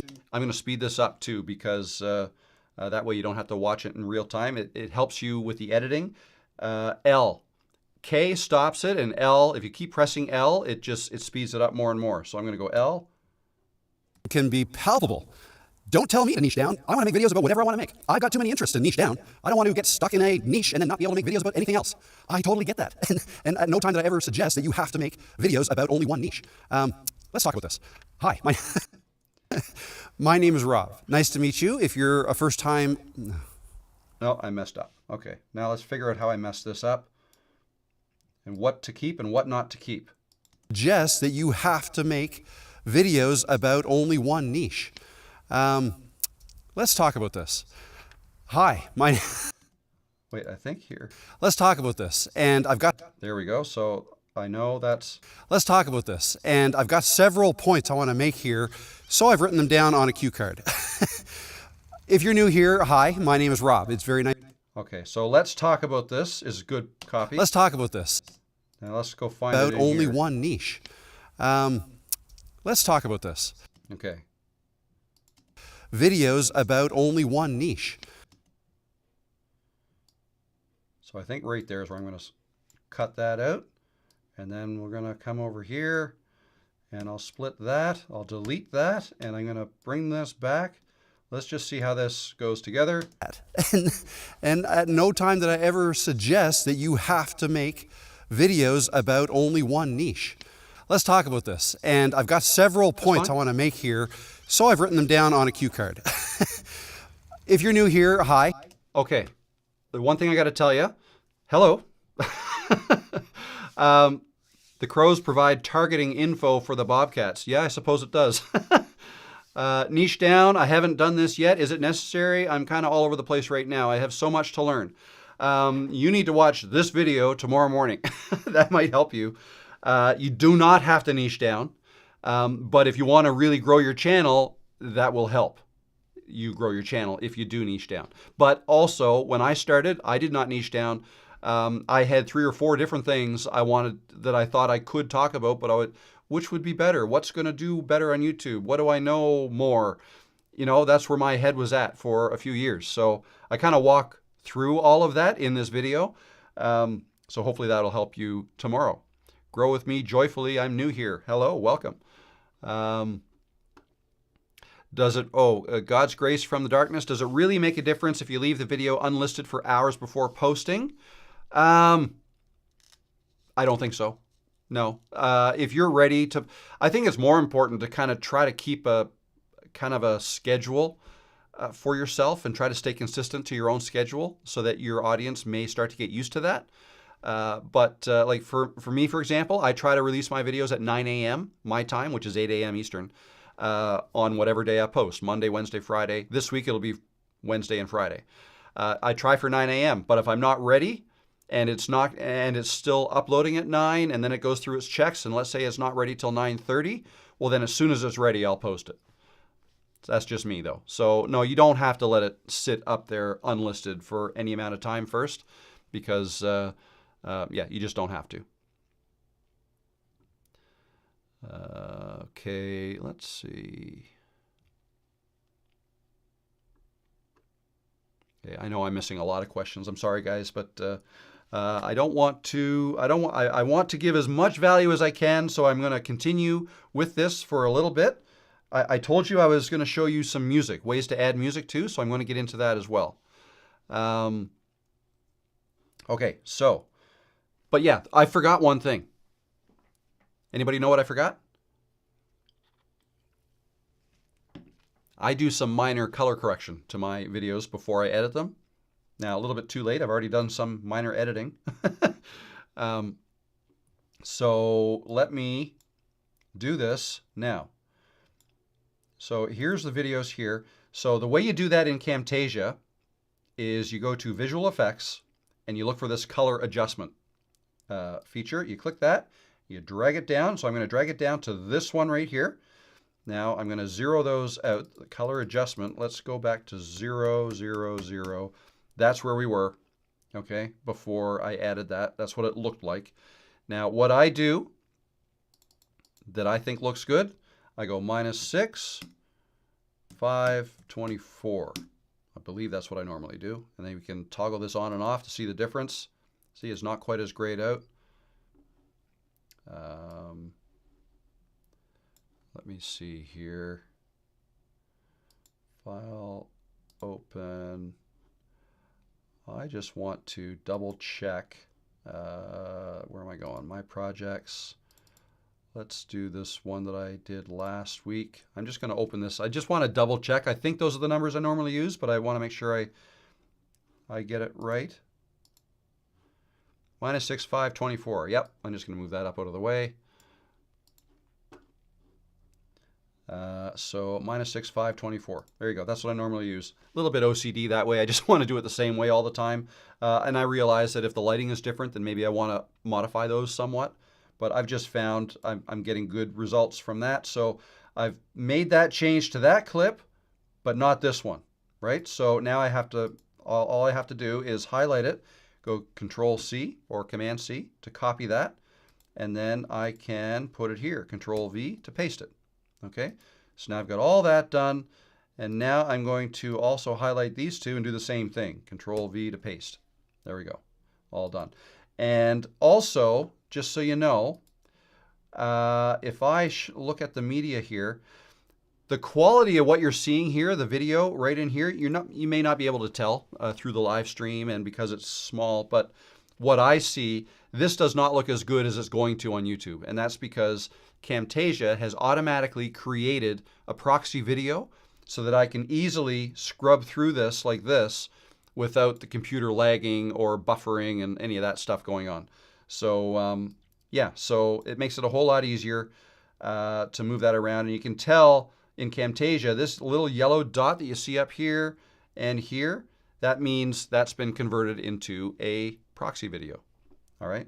So again, all that means is it's a lower resolution copy of your video that's now in my computer's memory, and I'm using that to do the editing. But when it comes time to actually render the video, Camtasia will automatically take the good copy and make the final video. Okay. So that's the way that works. All right, so let's go back and see what this sounds like. And at no time did I ever suggest that you have to make videos about only one niche. Let's talk about this. And I've got several points I want to make here, so I've written them down on a cue card. If you're new here, hi, my name is Rob. It's very nice to meet you. Thanks for stopping by. And if you're returning, then welcome back. So I make videos, try to convince people, or not convince, I'm not trying to convince people to start YouTube. I make videos to try to encourage people over the course of watching YouTube videos is that you have to niche down, okay? No. Niche down and run your YouTube. Okay, I want to start it up there again there. I took a break. Did you notice there I took a break and looked at my notes? Is that you have to niche down, okay? Then I looked at my notes. So now I want to decide, do I want to keep that okay in there? Niche down, okay? No, I don't. I certainly don't want to get, no, I don't think I want to keep that in there at all. That you have to niche down. Let's cut it there, see what this looks like. Course of watching YouTube videos is that you have to niche down. Niche down and run your YouTube. No, I don't like the way that niche down. I think I want to cut it a little tighter, so we'll remove that and bring this back. See what that looks like. Is that you have to niche down. Niche down and run your YouTube channel like it's a business. All right? That's a good idea. It's not for everybody. Okay, I am going to, let me save this. I have not saved this yet, so Control S, save. That's the wrong folder. Let's go to my projects, struggling to pick a niche. Let's call it that. Struggling to pick a niche and save. Okay, one more thing I want to show you. I'm not going to go all the way through the video. I'm going to lose probably half of you if I keep doing that. But what I'm going to do is I'm going to show you what I'm going to do at the end with music. Let's just do a little bit more editing at the very end. I'll have to go back through, and I know there's some spots here I have to cut out. Already we're down to 25 minutes. All right, so how does this end? I don't necessarily like that. I treat it as a business and I have fun with it. That to me is the ideal combination. So anyways, enough of that. Thanks for watching, and I will see you in the next video. All right, bye. Right there, let's cut it there. Okay, let's bring some music in. All right, so the way I do that is, let's see, I got to bring down Epidemic Sound. Here we go, is Epidemic Sound. That is the service I use for music, and I know the music that I like here is Evergreen Fields, and it's right there, right there. This one. Okay, so let's download that. I already have it saved somewhere, but I'll just show you the process. So it's downloading. Let's get rid of that. Don't need to see that anymore. Now, I'll show you, I'll bring this back down again. Here's my, let's back up a level. So here is my project folder. I'm inside the project folder now. I'm going to right click and create a new folder and call it Epidemic Sound. Okay, let's double click and go in there. And then from this other window, there it is right there, Evergreen Field. Oh, I downloaded it earlier today. So right there, I'm going to click and drag that into my project folder from my downloads folder. Okay, and then from here, I am going to click and drag it into my project right down here. Okay, now let's get rid of that. All right, now I want to decide where I want to start. First of all, or not first of all, next, I'm going to make that track nice and tall. So the music track nice and tall so I can see it. Have to figure out where I want to have this start. But it is very rare for somebody. Messed up there too. It is very rare for somebody to start a YouTube channel and not treat it kind of seriously and make it into a huge success. That doesn't usually happen. Usually successful channels are successful because there was some intentionality behind the videos they made and the topics they made the videos on, right? So food for thought. Sorry, I think this video is long enough. Food for thought. Sorry, I think this video is long enough. Thanks for watching. I hope you enjoyed it. Probably right there is where... Food for thought. Sorry, I think this video is long enough. Probably right there is where I want to start it. I'm going to drop this down to like 20% because you don't want it to be too loud. See what that sounds like. Food for thought. Sorry, I think this video is long enough. Thanks for watching. I hope you enjoyed this. If you have any questions, leave a comment down below. Be nice. Again, I'm not trying to tell you what to do. I'm not trying to tell you. And yeah, I guess this stems from some comments that I received. I'm not even thinking about one in particular, but every once in a while I do get comments from people that say, you know, if I don't want to do that, I shouldn't have to do that. And you're totally right. You don't have to do, none of this is you have to do this, you have to do that. You know, everybody's YouTube journey is different. Okay, some treat it like a business, an only business, and they don't even have fun at it. I don't necessarily like that. I treat it as a business and I have fun with it. That to me is the ideal combination. So anyways, enough of that. Thanks for watching, and I will see you in the next video. All right, bye. Okay, so now when I stop talking, I want the volume of the music to increase a little bit here. So what I do is I right click and I add an audio point, and then I'll right click just a little bit beside it, add another one, and now I can click and drag this up and increase the volume. Let's go up to 50%. See what that looks like or sounds like. The next video. All right, bye. Actually, I can go even higher than that. Let's go up to 70. All right, bye. Zoom in a little bit here. Let's have that happen a little quicker. All right, bye. Okay, so now I want to add something else because I started walking down the trail and filming myself. Do I want to keep this all? It's almost shorts weather. It's 10 degrees Celsius. Yeah, I want to keep that. Probably there. Let's cut it there. And move this back there. Let's see what that looks like. It's almost short.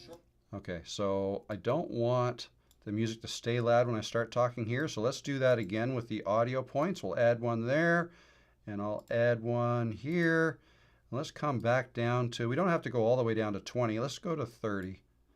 Let's just see what this looks or sounds like now. In the next video. All right, bye. It's almost shorts weather. It's 10 degrees Celsius. I can feel it. I can feel it. Summer's around the corner. Shorts and no sweater. Maybe next week. Cut it there. I think my next video is going to be indoors. Inside. Cut it there. Delete that, and we'll bring this up here. I think my next video is going to be indoors. Inside. I want to make a video about how to live stream. I've been talking about that for a long time. Some of you are going to start to get upset at me if I don't come out with that video soon. Yeah, so this video Wednesday morning, Hopefully the live stream video Friday morning.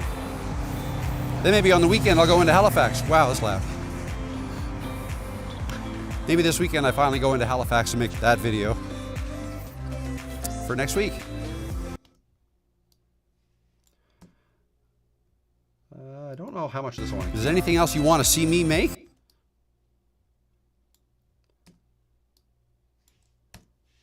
Okay, we'll keep that back here. Is there anything else you want to see me make a video on? Let me know in the comments below. Be happy to hear from you. That's how I get most of my ideas, by the way. It's from you guys. It's from you. You give me all my ideas, whether it's in the live streams or the comments of my videos. That's a big section there. We'll cut that out. Comments of my videos. My channel is, you are guiding my channel in the direction you want to see it go. So comment below. Let me know what you want to see from me. I don't know if I want to keep all this. Let's see what else we got. Maybe more. Do you like the ocean in the background? I think it's good to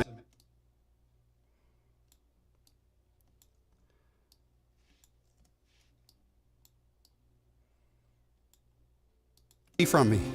Do you like the ocean in the background? From me. Do you like the ocean in the background? Is that better? Or would you prefer the trees?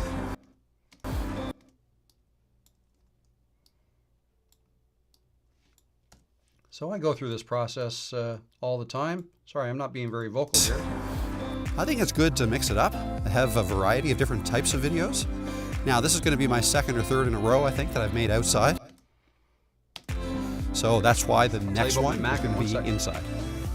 So I think it's important. Mix things up. Keep things fresh for your audience. That might be it. I'll see you next time. Bye.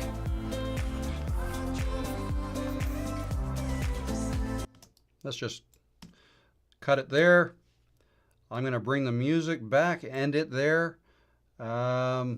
Just to answer Joanne's question, I have a 2021 MacBook Pro.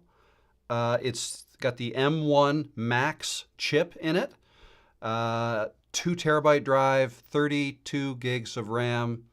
What else? A whole bunch of graphic cores, I forget. But yeah, M1 Max chip. MacBook Pro M1 Max from 2021. There you go. And I've had it for 2 to 3 years, and it's awesome. I love it. I love it. It has not slowed down. Works great. So now, when I end the video, don't want it to end abruptly like that. I want to end with a fade. So let's drop a fade onto the video portion. I stretch that out to maybe 2 seconds. And I also want to drop a audio effect, a fade out on the music. Okay, now let's zoom in so I can see what I'm doing here. Put the cursor there, zoom in. What am I at? 30%. So let's start the fade of the audio back here as well. And zoom back out, and let's see how that ends. I'll see you next time. Bye.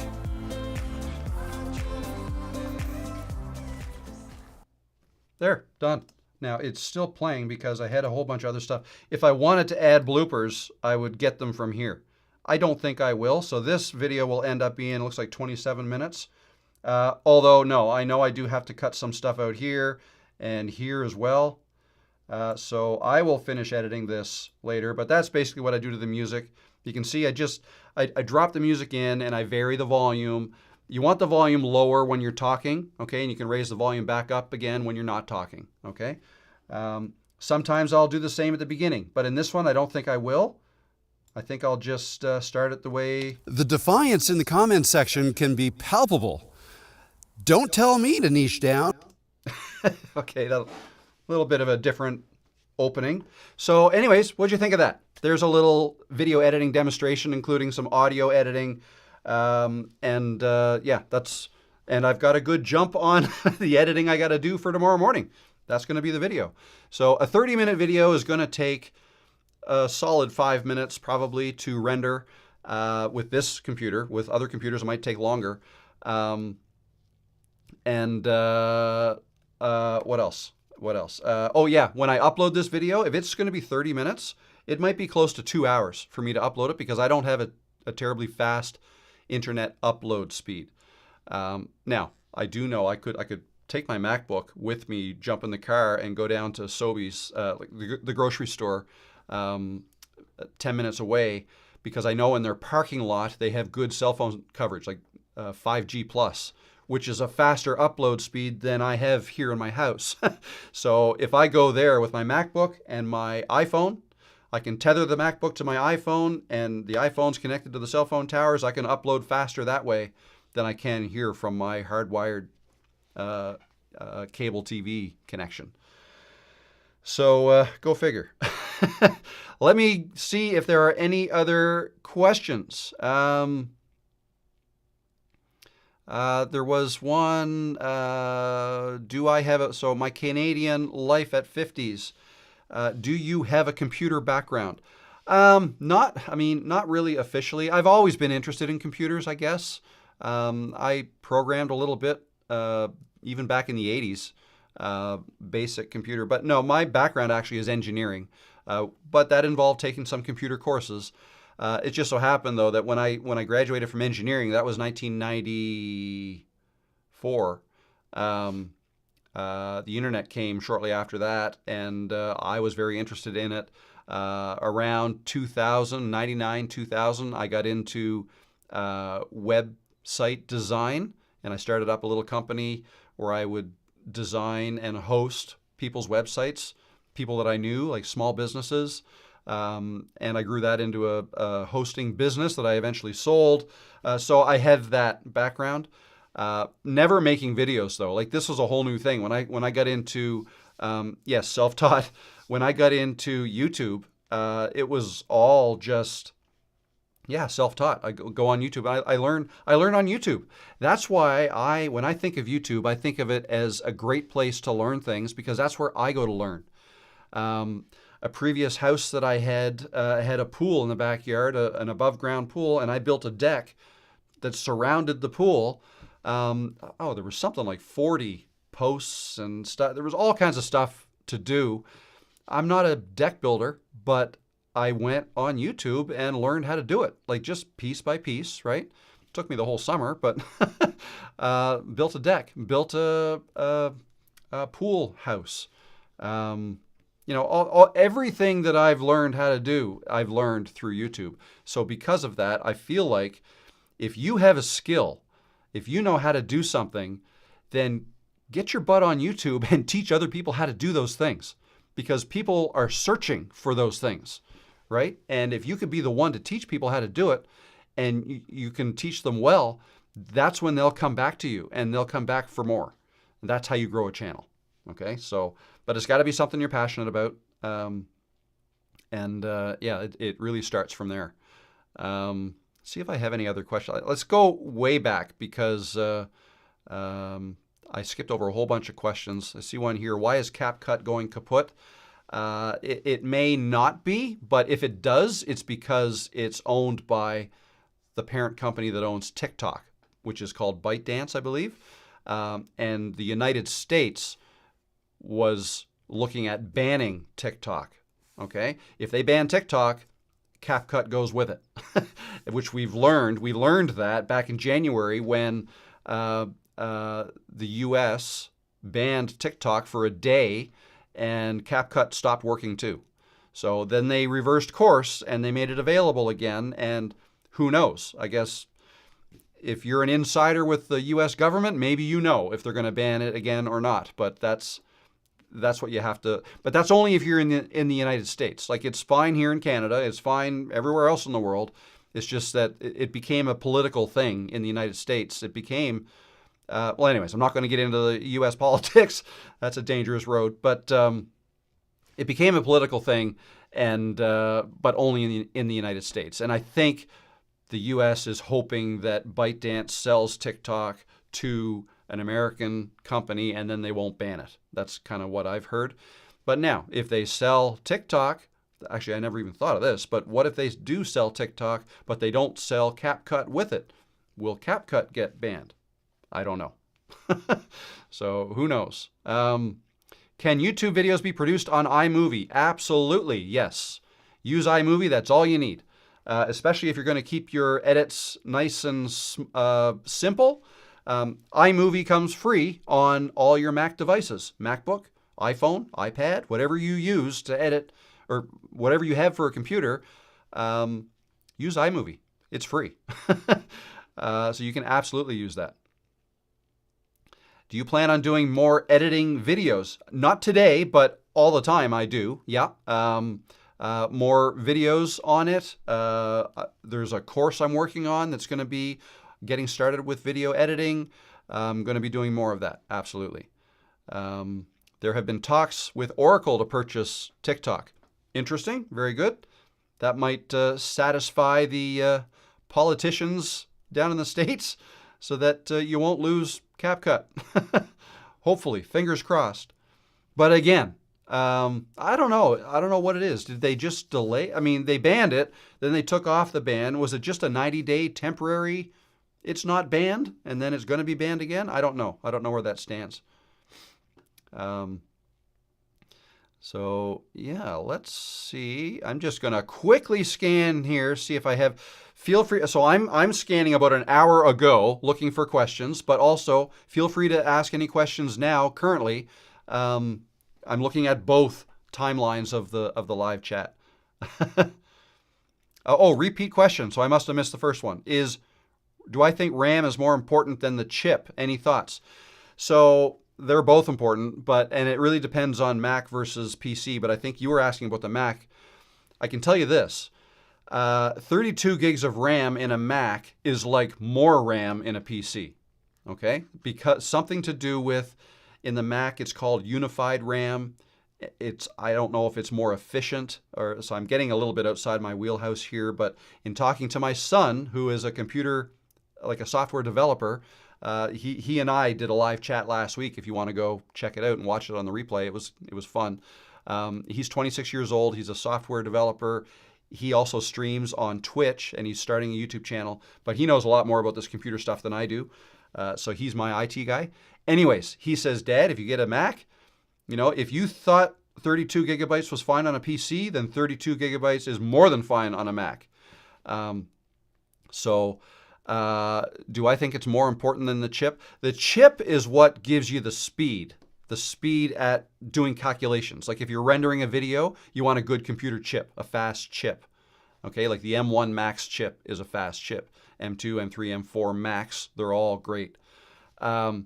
RAM is like, the more RAM you have, the more windows you can have open at one time on your computer without having to, you know what I mean? Like I have a ton of I've got 1, 2, 3, 4, 5, 6, 7, 8, 9 windows open right now, and one of those is Chrome, which has 1, 2, 3, 4, 5, 6, 7, 8, 9, 10, 11, 12, 13, 14, 15 tabs open in my Chrome. In that one, then I've got another Chrome tab with 3 more open. So I got loads of windows open, and it needs RAM to do that. So that's 32, I think, is fine. Sometimes my computer gets overloaded, and I'm thinking, well, if I had 64, that would never happen. And that's probably true. But the more RAM you have, the less often your computer has to go back to the RAM. I don't know. I'm not going to explain this very well. I know, but it's hard to say what one is more important. They're both kind of important. The chip itself is the actual speed of the internal, the computer, the brain. Okay, the computer chip is the brain. The RAM is how much memory can you have right at the very front of your brain available at an instant, right? That's what, the more RAM you have there, the less often your computer chip will have to go back into the hard drive and swap out RAM. Does that help? Is that kind of a weird analogy? I don't know. All right. Any other questions here? Oh, I answered that one.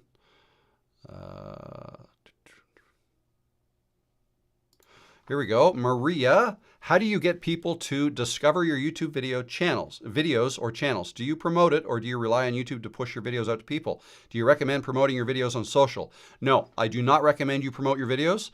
Let YouTube do its thing. So when you make a video, okay, and you upload it to YouTube, YouTube transcribes your video, okay? So they know what you're talking about. As long as you're talking in your video, or there is talking in your video, YouTube knows what your video is about.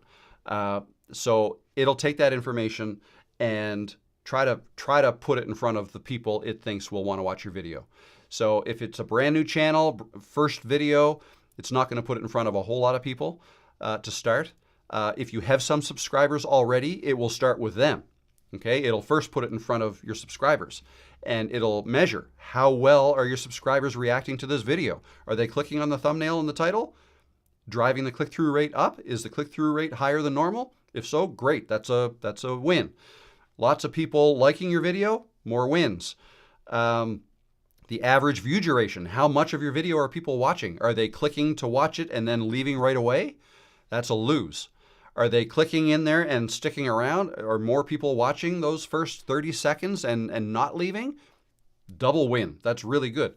YouTube wants people to continue to watch your videos for as long as possible. They want you to be able to make videos that keep people watching on YouTube.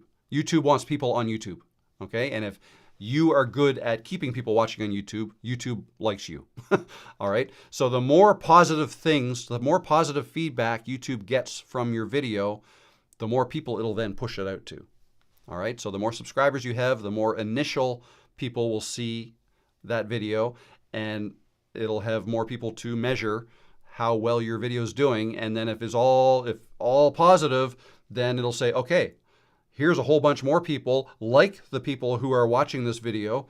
Perhaps they'll, and when I say they're like them, they have the same viewing habits. They like watching the same sorts of things.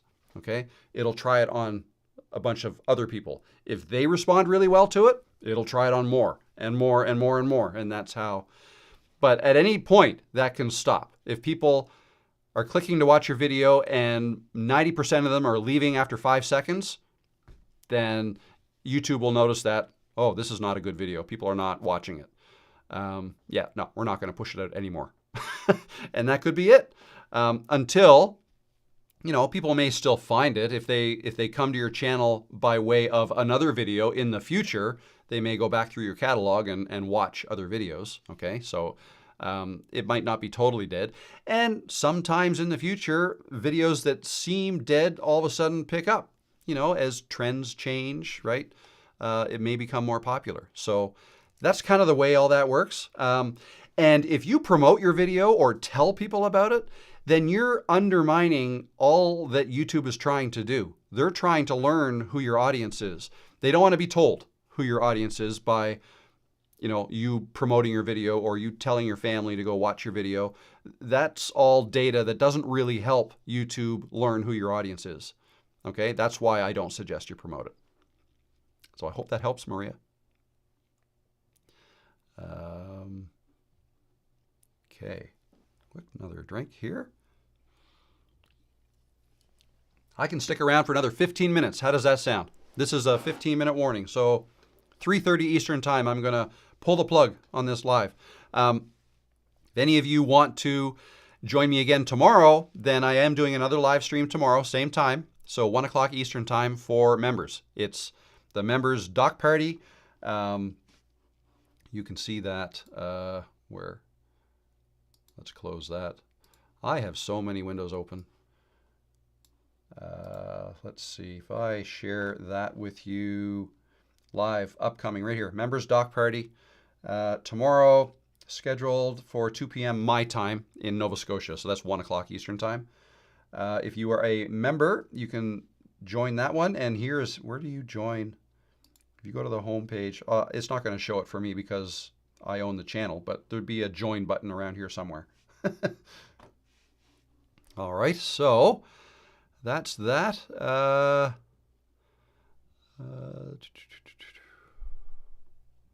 Okay, just looking for other questions. Here we go. Do you use your iPhone to record? I do when I'm outside. I use my iPhone to record. Always. All my outdoor videos. This camera I'm using right now is a Sony a6400. I use this one. This is always set up on my desk. Okay, it's on my desk. Actually, it's right there. That's the camera right there. It's on a mount mounted to that my laptop is sitting on, that post. That camera is always there. It's always there. Now, I remove that lens when I want to make a video over here in the chair, and then I put that same lens on this camera. That is the ZV-E10. I don't know if it says it there, but kind of twisting myself into a knot here. But yeah, I use that lens when I'm using that camera or when I'm using that camera back there. But all my outdoor videos I film with the iPhone. I have a 15 Pro with Blackmagic and film 4K 30. 4K 30 is what I film in too. Now this, for live streams, are only 1080p, but when I make a video there or here, if I'm just recording to the internal card, or when I'm using my phone, 4K 30. That's what I use as well.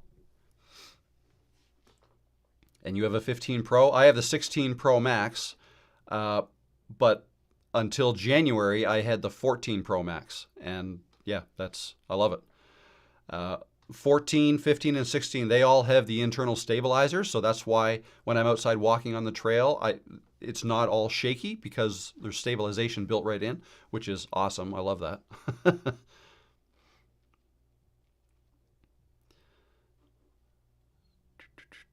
Oh, do you know anything about a YouTube update that happened 2 or 3 days ago? I do not. I'll have to look that up. I don't know.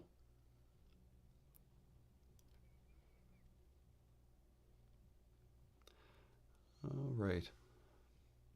Oh, story time with Tasha. Can we use front camera or does it have to be the back? I still have a 13 Pro and 12 Pro Max.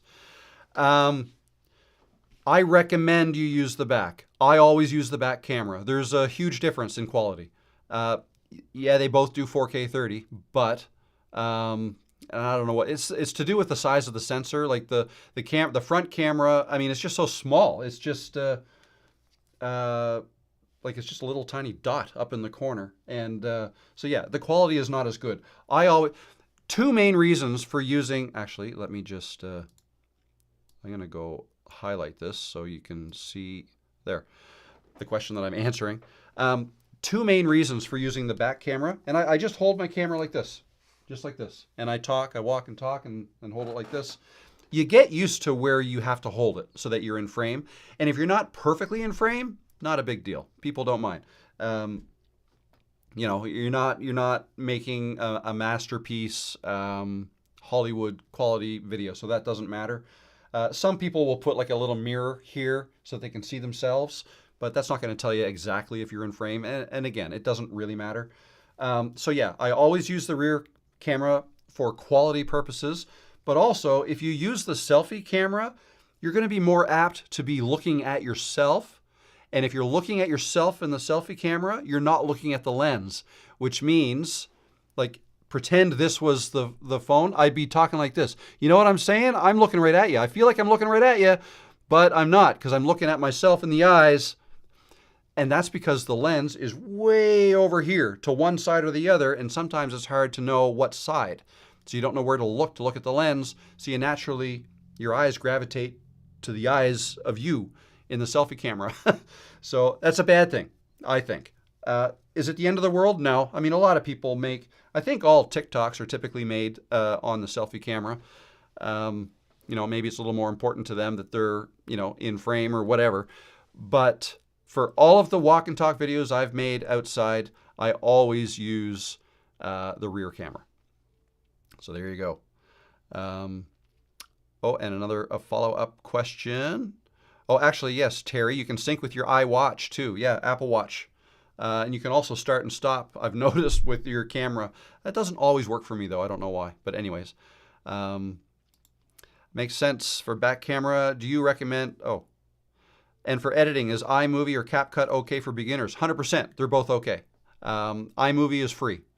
And if you want to upgrade that, I guess Final Cut Pro would be the upgrade. I think it's like $250 or $300 or $400, I don't even know, dollars. It's not cheap.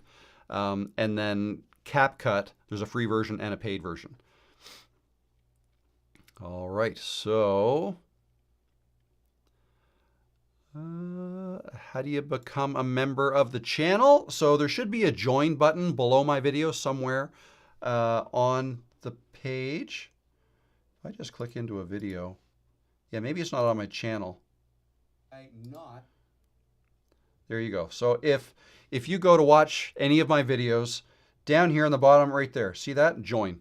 You can click that and then join. Join the channel membership right there. And you can do that on any video. So yeah, if you join, then I'll see you in tomorrow's live stream, the dock party. Oh, you had a question about an hour ago. I'm sorry, Drakes. If you're still here, let me know. Paste it, and I'll. Yeah, I know I missed a lot of questions, but I have to. I can't answer them all.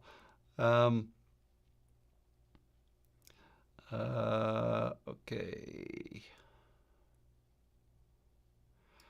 How can I grow my channel of news channel, and how can I make money? That's very general. I mean, yeah, I need hours to answer that. What can I tell you? A news channel, so that right off the bat, I'm not exactly sure how I would approach that, a news channel. You know, my thing is making videos that help people. Okay, that's the way I think is the easiest way to grow a channel. If you make videos that help people. Now, if you're talking about news, then I guess you got to stay on top of current events. Yeah, probably like if you keep your news. No, I really don't know. Like, I don't know what to tell you. There's other than if you've made videos already, then try to figure out what's working and what's not. Like if your videos are not getting views, then you need to change something. So there's a whole bunch of rules of thumb. There's your intro. You need to make sure you're getting your intro delivered tight and quick at the very beginning of the video. And when I say intro, what are you about to talk about? Like, get right into it. Don't have a long fancy intro, introductions or graphics and all this stuff. I think that tends to hurt channels. I think people sometimes think all this branding stuff is good. It makes you look more professional and all that. But really, it's just kind of wasted time. Just get right into it. Just get right into the delivering of the information, and that's the best way to keep people watching from the very beginning. So yeah, try things like that. Try to change up your intro and see if you get better results. As for how you make money, well, there's a whole bunch of ways. The main way, or not the main way, the most common way people are aware of is YouTube AdSense. So when you get to 1,000 subscribers and 4,000 watch hours, you're able to earn a percentage of the revenue YouTube collects from ads being placed on your videos. Okay, you would earn 55% of the money YouTube collects from advertisers. And that typically starts out small when you first get monetized and can grow as long as you keep growing your channel. Okay, there are better ways to make money. There are ways to make more money than that. And it all depends on what you're doing. So you could create courses. You could sell digital products, courses being a digital product, or PDFs, or spreadsheets, or Notion templates, or Camtasia templates, or Canva templates, right? There's all kinds of that's kind of a popular thing you can do. If you create something that's wonderful that a whole bunch of people would want to have, put a small price tag on something like that. Or, give something away for free that's of value, and you can start building a mailing list. And then when you have something of greater value to offer people, like a more comprehensive course or a more comprehensive template that you perhaps want to sell, you'll have a mailing list so you'll be able to reach out to and tell them about it. So you can sell things and use YouTube as your lead source to your business. Okay, so that's a popular way as well. Let's see. Oh, I see the Drake's question now. Here we go. Where is it? We are hesitant about doing live streams because we're not an educational channel. Our channel is more entertaining and vlog style to inspire married couples, primarily empty nesters. Any suggestions? Let me think about that.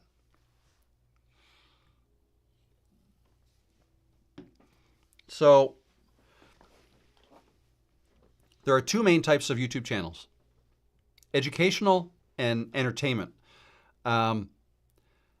I feel like educational are easier to grow, but there's certainly a place for entertainment. If you're a good entertainer, for instance, I don't feel like I am, so I didn't go that route. But if you are entertaining people, as long as you're fostering a connection with your audience through entertainment, I guess, then I think your audience would want to, I think they would value the opportunity to get closer to you. All right? And the way they can get closer to you is if you make yourself available to them in live streams. So if you think about it that way, you're making yourself available to them for whatever. Now, what content are you going to provide? Well, you mentioned your entertainment vlog style to inspire married couples, primarily empty nesters. I guess I don't know the details behind the type of content you offer, but if you, so the Drakes, I'm assuming I see your picture, you're a couple. So the two of you, if you can both go live and make yourself available to questions, like open it up, have a Q&A session, that could be a live stream.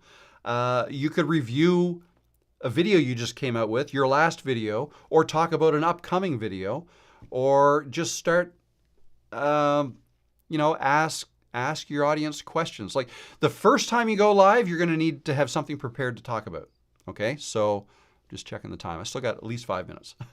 Have something prepared to talk about, or and if it's the two of you going live, then you could, I guess, interview one another or ask each other questions. You ask a question, you answer it, then you ask a question and you answer it. And every once in a while, look down at your chat to see if anybody has any questions.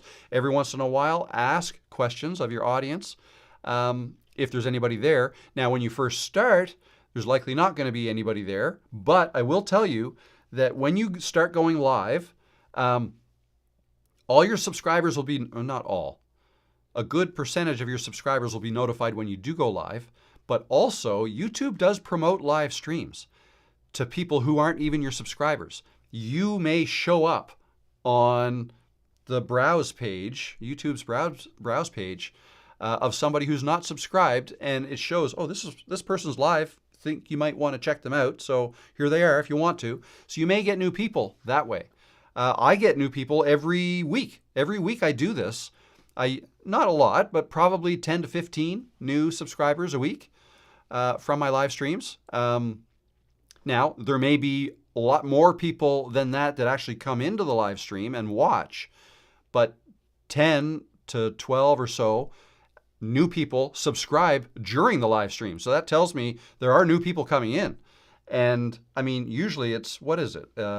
I don't even think 10% of the people who watch my videos actually subscribe. If they're not, of the people that watch my videos who are not subscribed, it's less than 10% that actually do subscribe, like after watching the video. So if I'm getting 10 new subscribers per live stream, perhaps that means there's at least 100 people, new people, finding me. Okay, so my point is, live streams are another great way to get discovered, right, as your channel. So I don't know if that helps, but those are my suggestions. I didn't get too detailed into the exact topics you could talk about because that's going to depend. But maybe I gave you some things to think about. I hope that helps. How soon did I start doing live streams? Question from Tasha. Were there times in the beginning when no one joined? How to handle it? Yes, absolutely. There were times. How how soon? So I think I had between 200 and 300 subscribers, I think, when I first started. And for me, since I was making videos on how to edit videos, I had something prepared. I forget what it was, but I had a demonstration prepared that I was going to do, and I wrote down notes on a pad of paper that I had in front of me. Do this, this, this, this, this, and this, and talk about it as you do it. That's basically what I did. And yeah, I think I went online for an hour and a half, and a couple people did show up and ask the odd question, so I answered them. And that's great. When people do show up, all I can say is when you're first starting, and if people do show up, try to acknowledge them right away. Just so, hey, the Drakes, thanks for stopping in. Or hey, Tasha, thanks for stopping in. Good to see you. And every once in a while, when you're kind of going off topic to acknowledge people, you can then remind people. Oh, and if you're new here, I do this every week. Blah blah blah. So promote yourself a little bit. I'm coming out with 2 videos between now and next Tuesday when I go live again. Right? Say stuff like that. And if you have any questions, I'm doing a demonstration on this, this, and this. And if you have any questions, feel free to ask and I'll answer you. I'll be checking the live chat every so often. Yeah, so now let me get back to the demonstration and get back into it. So stuff like that. So try to treat it like you're doing something in a room and people are coming into that room every once in a while just to kind of, oh, what's he doing now? What's this person doing? And just say hi. Say, oh, hey, how you doing? And then maybe they'll answer back, and then you can get a conversation going, and then who knows? That might help them subscribe or come back more often. Okay, so hope that helps.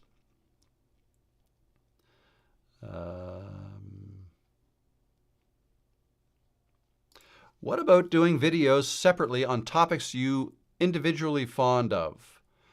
Not exactly sure what you mean.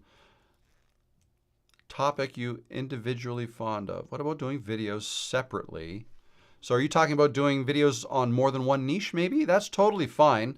Just know that if you start going off of a topic, if you make a video on something that's totally different than what your other videos are about, then whatever subscribers you got from those other videos, those subscribers may not be interested in this other video, so it may not do as well. So you can do whatever you want, but if you are primarily concerned in growing views and growing your channel, then deviating from what you normally do doesn't always help, okay? It would help only if there's some kind of a link to what you were doing. I call it a soft pivot. So like when I pivoted from making how to edit videos to oh, you edit videos? If you're over 40, which I think you are, then I think you need to start a YouTube channel, okay? So I was kind of still talking to my same audience, but I started talking about something a little different. Growing on YouTube, starting YouTube, not just editing videos for yourself or your boss, okay? So pivot in the topic, but still talking to my same audience, all right? So if you're talking to your same audience, then your new video may do well. But if it's a completely different audience, be prepared for that not to do very well, right? So if you have a whole bunch of things you want to talk about and they're not related whatsoever, you can still make a channel encompassing all of that. That is totally fine, but then I would call that a hobby. You're doing something for you. You're not doing something for other people, which means you're not doing something with the intention of growing a channel, but it's totally fine. You can totally do that. And a lot of people do that and have a lot of fun with it. And I'm not here to tell you you can't do that. But if your goal is to grow a channel and to make money and to grow it fast, then you got to be careful the way you do that. So I hope that helps. Do you think scheduling videos as in premiering them is a good idea? That's an interesting question. I've never done a premiere. I've never done one. I think premieres would be good if you have like a product launch or something, or maybe a different type of video you're launching. Yeah, product launches is what I think would be the only, and I've launched products, but I still haven't done the premiere thing. See, if you do a premiere, that means like if it's a 10-minute video and it's like you're 5 minutes into it, people can't click to watch that video from the beginning at the 5-minute point. They'll be joining it it's almost like a live stream that turns into a video, right? It's very similar to that. So yeah, I have yet to see a really good reason for me to do one, so I've never done one. I'll either do live streams or I'll just post a video I'll try to aim for the regular time that I usually post my videos, so that's the way I think about that. The Drakes, we were thinking Q&A, but we only have about 480 subs and worried about having no questions, LOL. Well, so you've got more subs than I did when I started. And yeah, you may not get very many people. Promote your live stream a couple weeks in advance, okay? I don't know how often you come out with videos. You know what? I'm just going to go check out your channel. I'm just looking at your channel. Let's share it with you guys. So here's your channel, the Drakes. So videos, let's see, 7 days ago, 13, 3 weeks, a month, 4 months. Okay, so within the last month, it looks like 1 to 2 videos a week is what you're doing, which is great. And you've done some shorts too. That doesn't show the dates though, but that's a different thing. So yeah, if you're putting out a video or 2 a week, then what I would probably do is maybe schedule your first live for, what is it now, April 15th? Shoot for like May 15th. Like give yourself a month maybe. Give yourself some time to plan this. And then in a month, let's say you plan on releasing 5 or 6 videos, okay? Get in the habit of advertising your live stream. Like pick a date that you're going to stick with. Like think ahead of time what time of day it's going to be and what day it's going to be, and put that in your videos. Your next 4 or 5 or 6 videos have something when you introduce yourself, whether that's the beginning or the end or both. Tell your audience, you know what, guys, we're going live. We're going to do this live stream thing. So come on with your questions. Join us. It's going to be a lot of fun. It's going to be both of us. And it's going to start. I think we're going to do it every week, but let's do our first one first. It's going to be on this date, and right. So do that and advertise it in your videos. And good idea. We cook together, so we may cook live and answer questions at the same time. Yeah, why not? That sounds great. I'm actually hungry. It sounds really good. Yeah, I think that's a good idea. So you can do that, promote, and then in the live stream, just say, we come out with videos, 1 or 2 every week.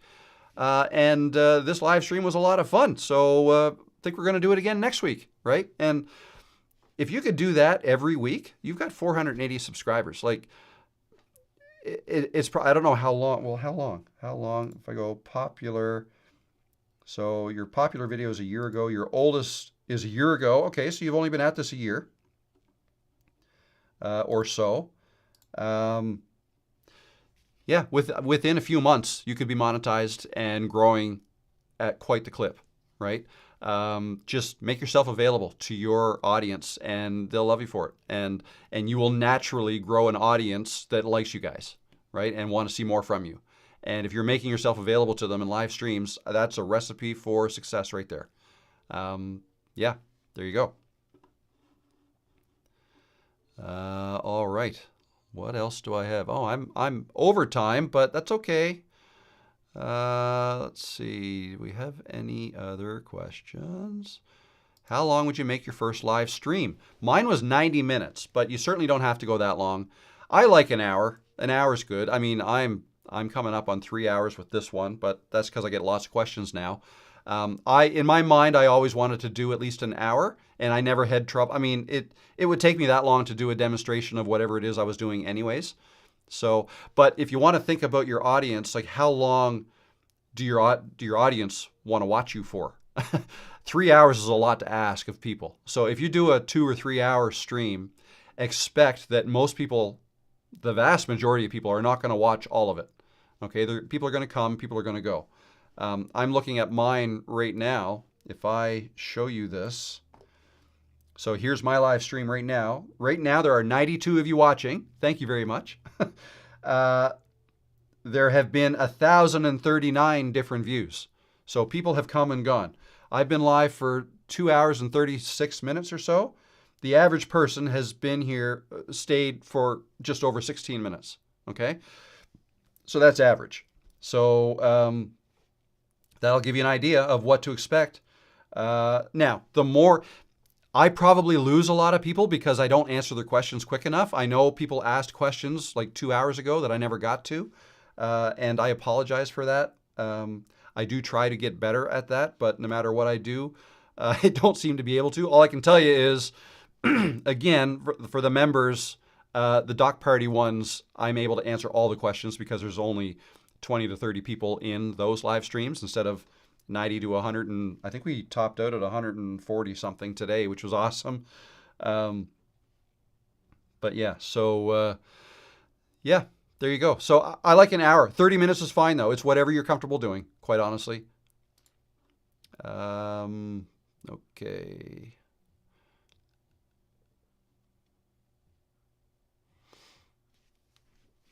Take another quick drink here.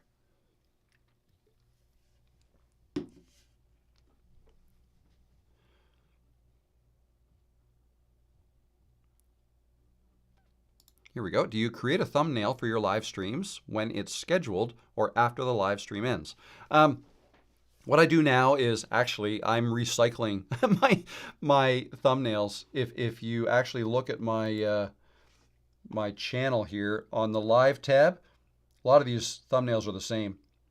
So like when I schedule a live stream, it asks me if I want to reuse my previous settings. So I typically do. Now, every once in a while, I'll create a new thumbnail. But now what I do is I just go with that thumbnail. It's got live Tuesday, 1 p.m. Eastern. That's always the same time every week, so I don't really have to change that. I typically will change the title a little bit. So there's that. And then like way back in the beginning, if I scroll way down here, no, I'm even going to go back farther. Way back here. When I was doing them like this, I don't know if you can see that, but well, let's click on the details of this one and we'll go, well, here you can see the thumbnail. Blur a moving object, intro with behaviors, Camtasia recorder. So those are the things I talked about in that video. I had a different thumbnail for when I was going to go live, and then when the live was over, I created this thumbnail. And I picked 3 topics that I talked about in the live stream, and I updated the thumbnail. And notice I even put the episode number in there. But that's work, right? So I don't do that anymore. Right now, all I do is I just the thumbnail that I pick, I just leave it. So it's not a huge deal. It all depends on what you're doing and if you're able to do it the same time every day. I mean, you don't even really have to put the day and time that you're going live in the thumbnail if you don't want to. I have.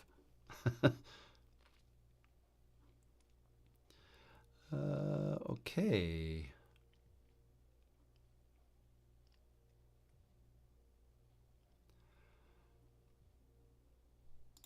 How to make a thumbnail or niche for dummies. The niche for dummies, hopefully tomorrow's video will help with that because I talk about how to pick a niche in the video that's going out tomorrow morning. How to make a thumbnail, I can show you. I'm not going to show you how to do it right now, but I'll show you where to find that. Okay, we're done with that. We'll go here. No, we'll go here. My channel. If you go to my channel, go to videos and search for thumbnail right here. I've got 2 videos I made. Canva and boost colors and brightness. Both these videos here, I use Canva, okay? And in both of those videos, I would pick the newer one. So this one right here, best boost colors and brightness in your thumbnails. I show you exactly how I make my thumbnails in that video, and it's only 10 minutes long. The other one's 8 minutes. So I would watch that. Canva is an app that you can use for free. There's a paid version if you want to use some more advanced features, but that's what I use to make all of my thumbnails, avatars, channel banner, any graphics that I need for my videos. Super easy to use. Okay.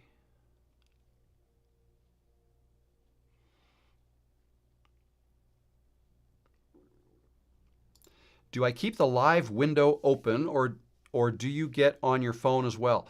I don't get on my phone. So I go live with my computer. I actually use 3 monitors. You only need 2. So I have Ecamm Live as the software I use to stream live. My Ecamm Live software connects to my YouTube account.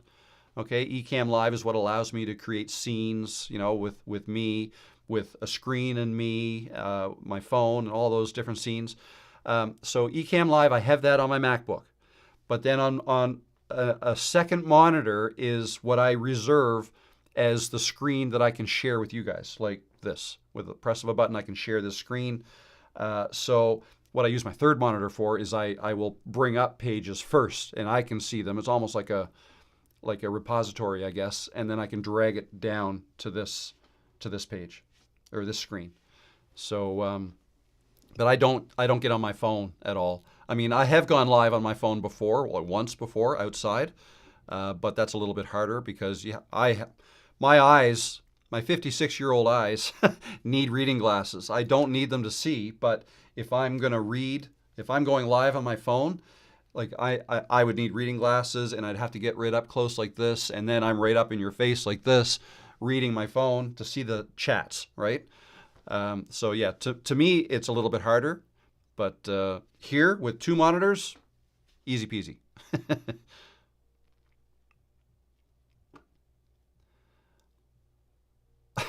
You love my head? I got to shave my hair. Thank you.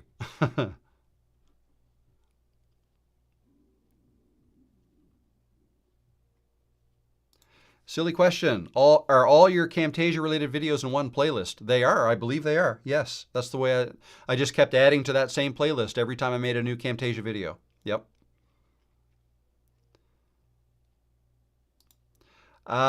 Yes, I do change my setting to most compatible. I do. So I can deal with MOV, HEIC. So again, we're getting a little bit outside my comfort zone, but I've seen those in places where I can't open them. So I don't use, what's it called? Is it ProRes or anything like that? No, I just have standard settings, creates an MOV file that I can easily bring into Camtasia and work with it from in there. I don't use HEIC.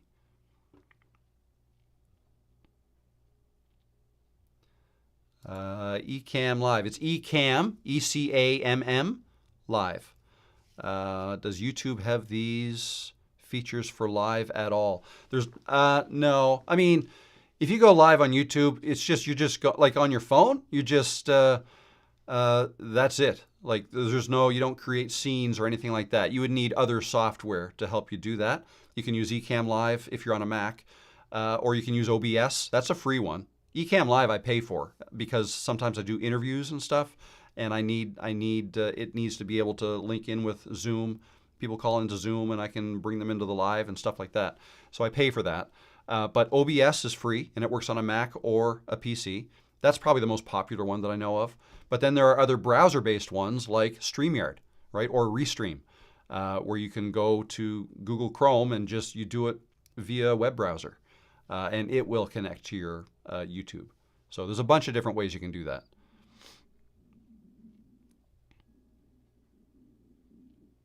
When you upload a video to YouTube, should you allow other YouTubers to use your content in the settings? I do. I'm not too concerned. If people want to use my content, the way I look at it, the more my content gets out there, great, awesome. That's promotion for me. So I've got no problem with that.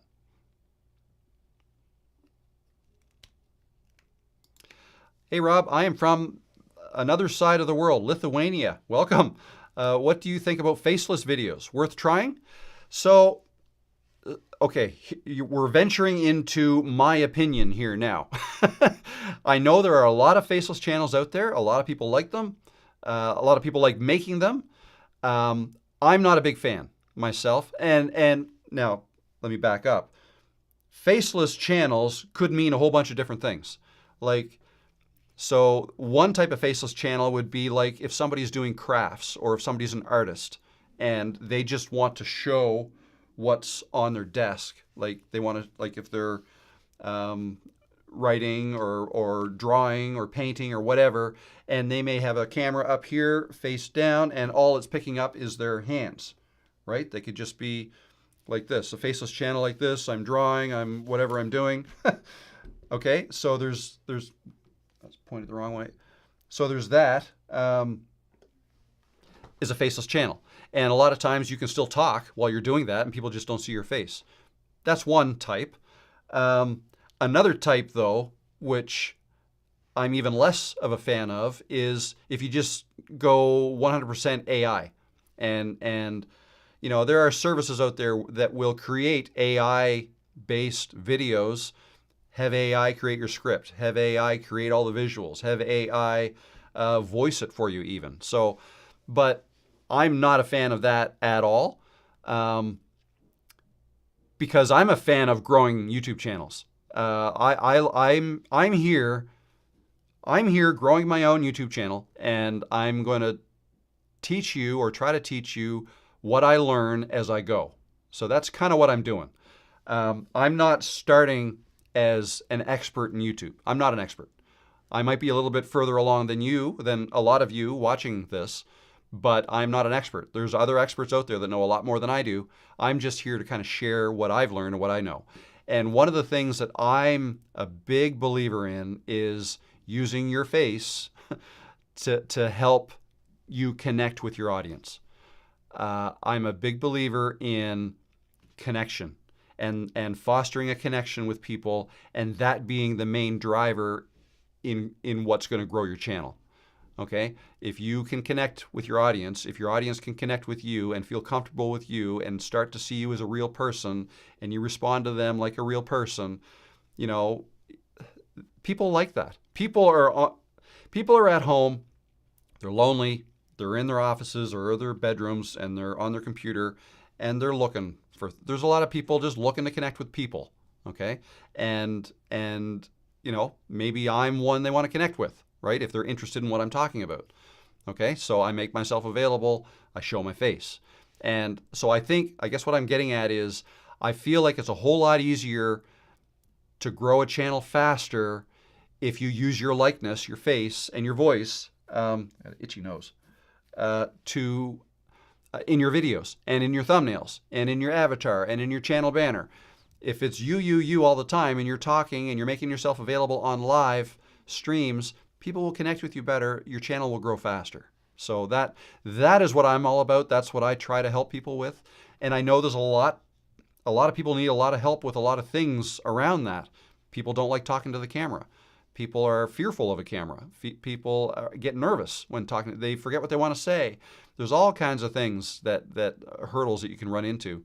And because of that, what a lot of people will tend to do, and I'm one of them, I went down this road a little bit. I didn't go very far, but is they'll look at AI instead. But they'll look at it as an easy way out. Okay? They'll think, oh, well, I don't have to put myself in my videos. I can use an AI avatar, or I can not show my face. I can use a robotic voice, or I can use my voice and just not show my face. Yeah, you can do all of that. But unless your content is over the top good, then you're going to find it hard to grow a channel that way. Because look at it this way. You and your face and your likeness and your personality is what differentiates the content you make to the content anybody else makes, or that people make with AI. Okay? So you're the difference maker. If you put yourself, the difference maker in your videos, that's only going to help you. So those are my thoughts on that. I don't really have anything against AI. It's just that I don't think that's the best way to grow a channel. Now, there are successful AI channels. There are successful faceless channels. It's just that there needs to be something else that makes those videos really special in order for people to want to watch them and help you grow your channel. Does that make sense? Sorry, that was a long-winded answer.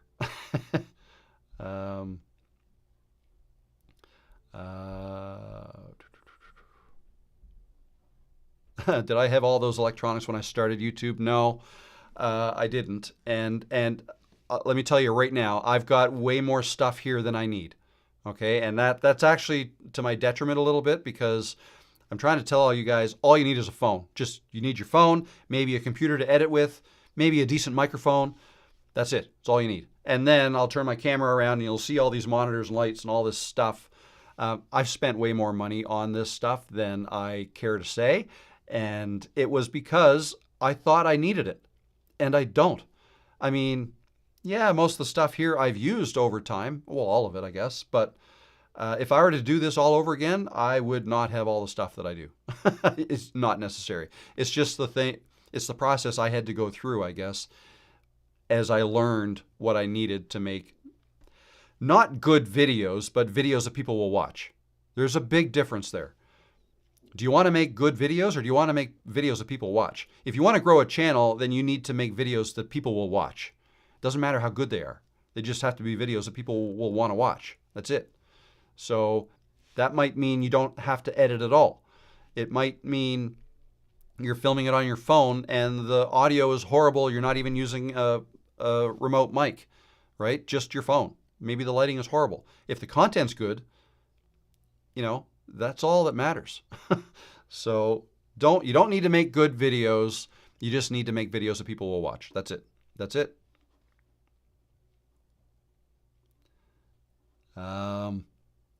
You know what? That's it. I'm out of things to say.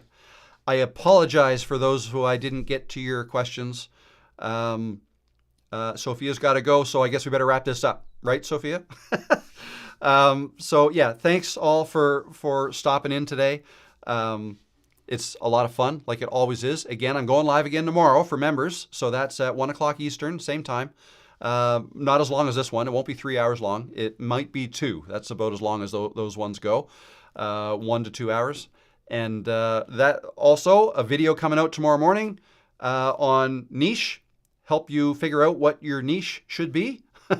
So look for that. And then hopefully, I don't know how many times I've said this, but hopefully the live stream video on Friday, if not Monday. I shouldn't have even said that. Friday. Well, aim for Friday. All right. Thanks, guys, for stopping in. It was nice to have you again. And yeah, I'll see you the next time. All right, guys, have a fantastic day. Enjoy the nice weather. If you guys have nice weather where you are too, we do here. Anyways, yep, enough. Thanks, guys. I'll see you next time.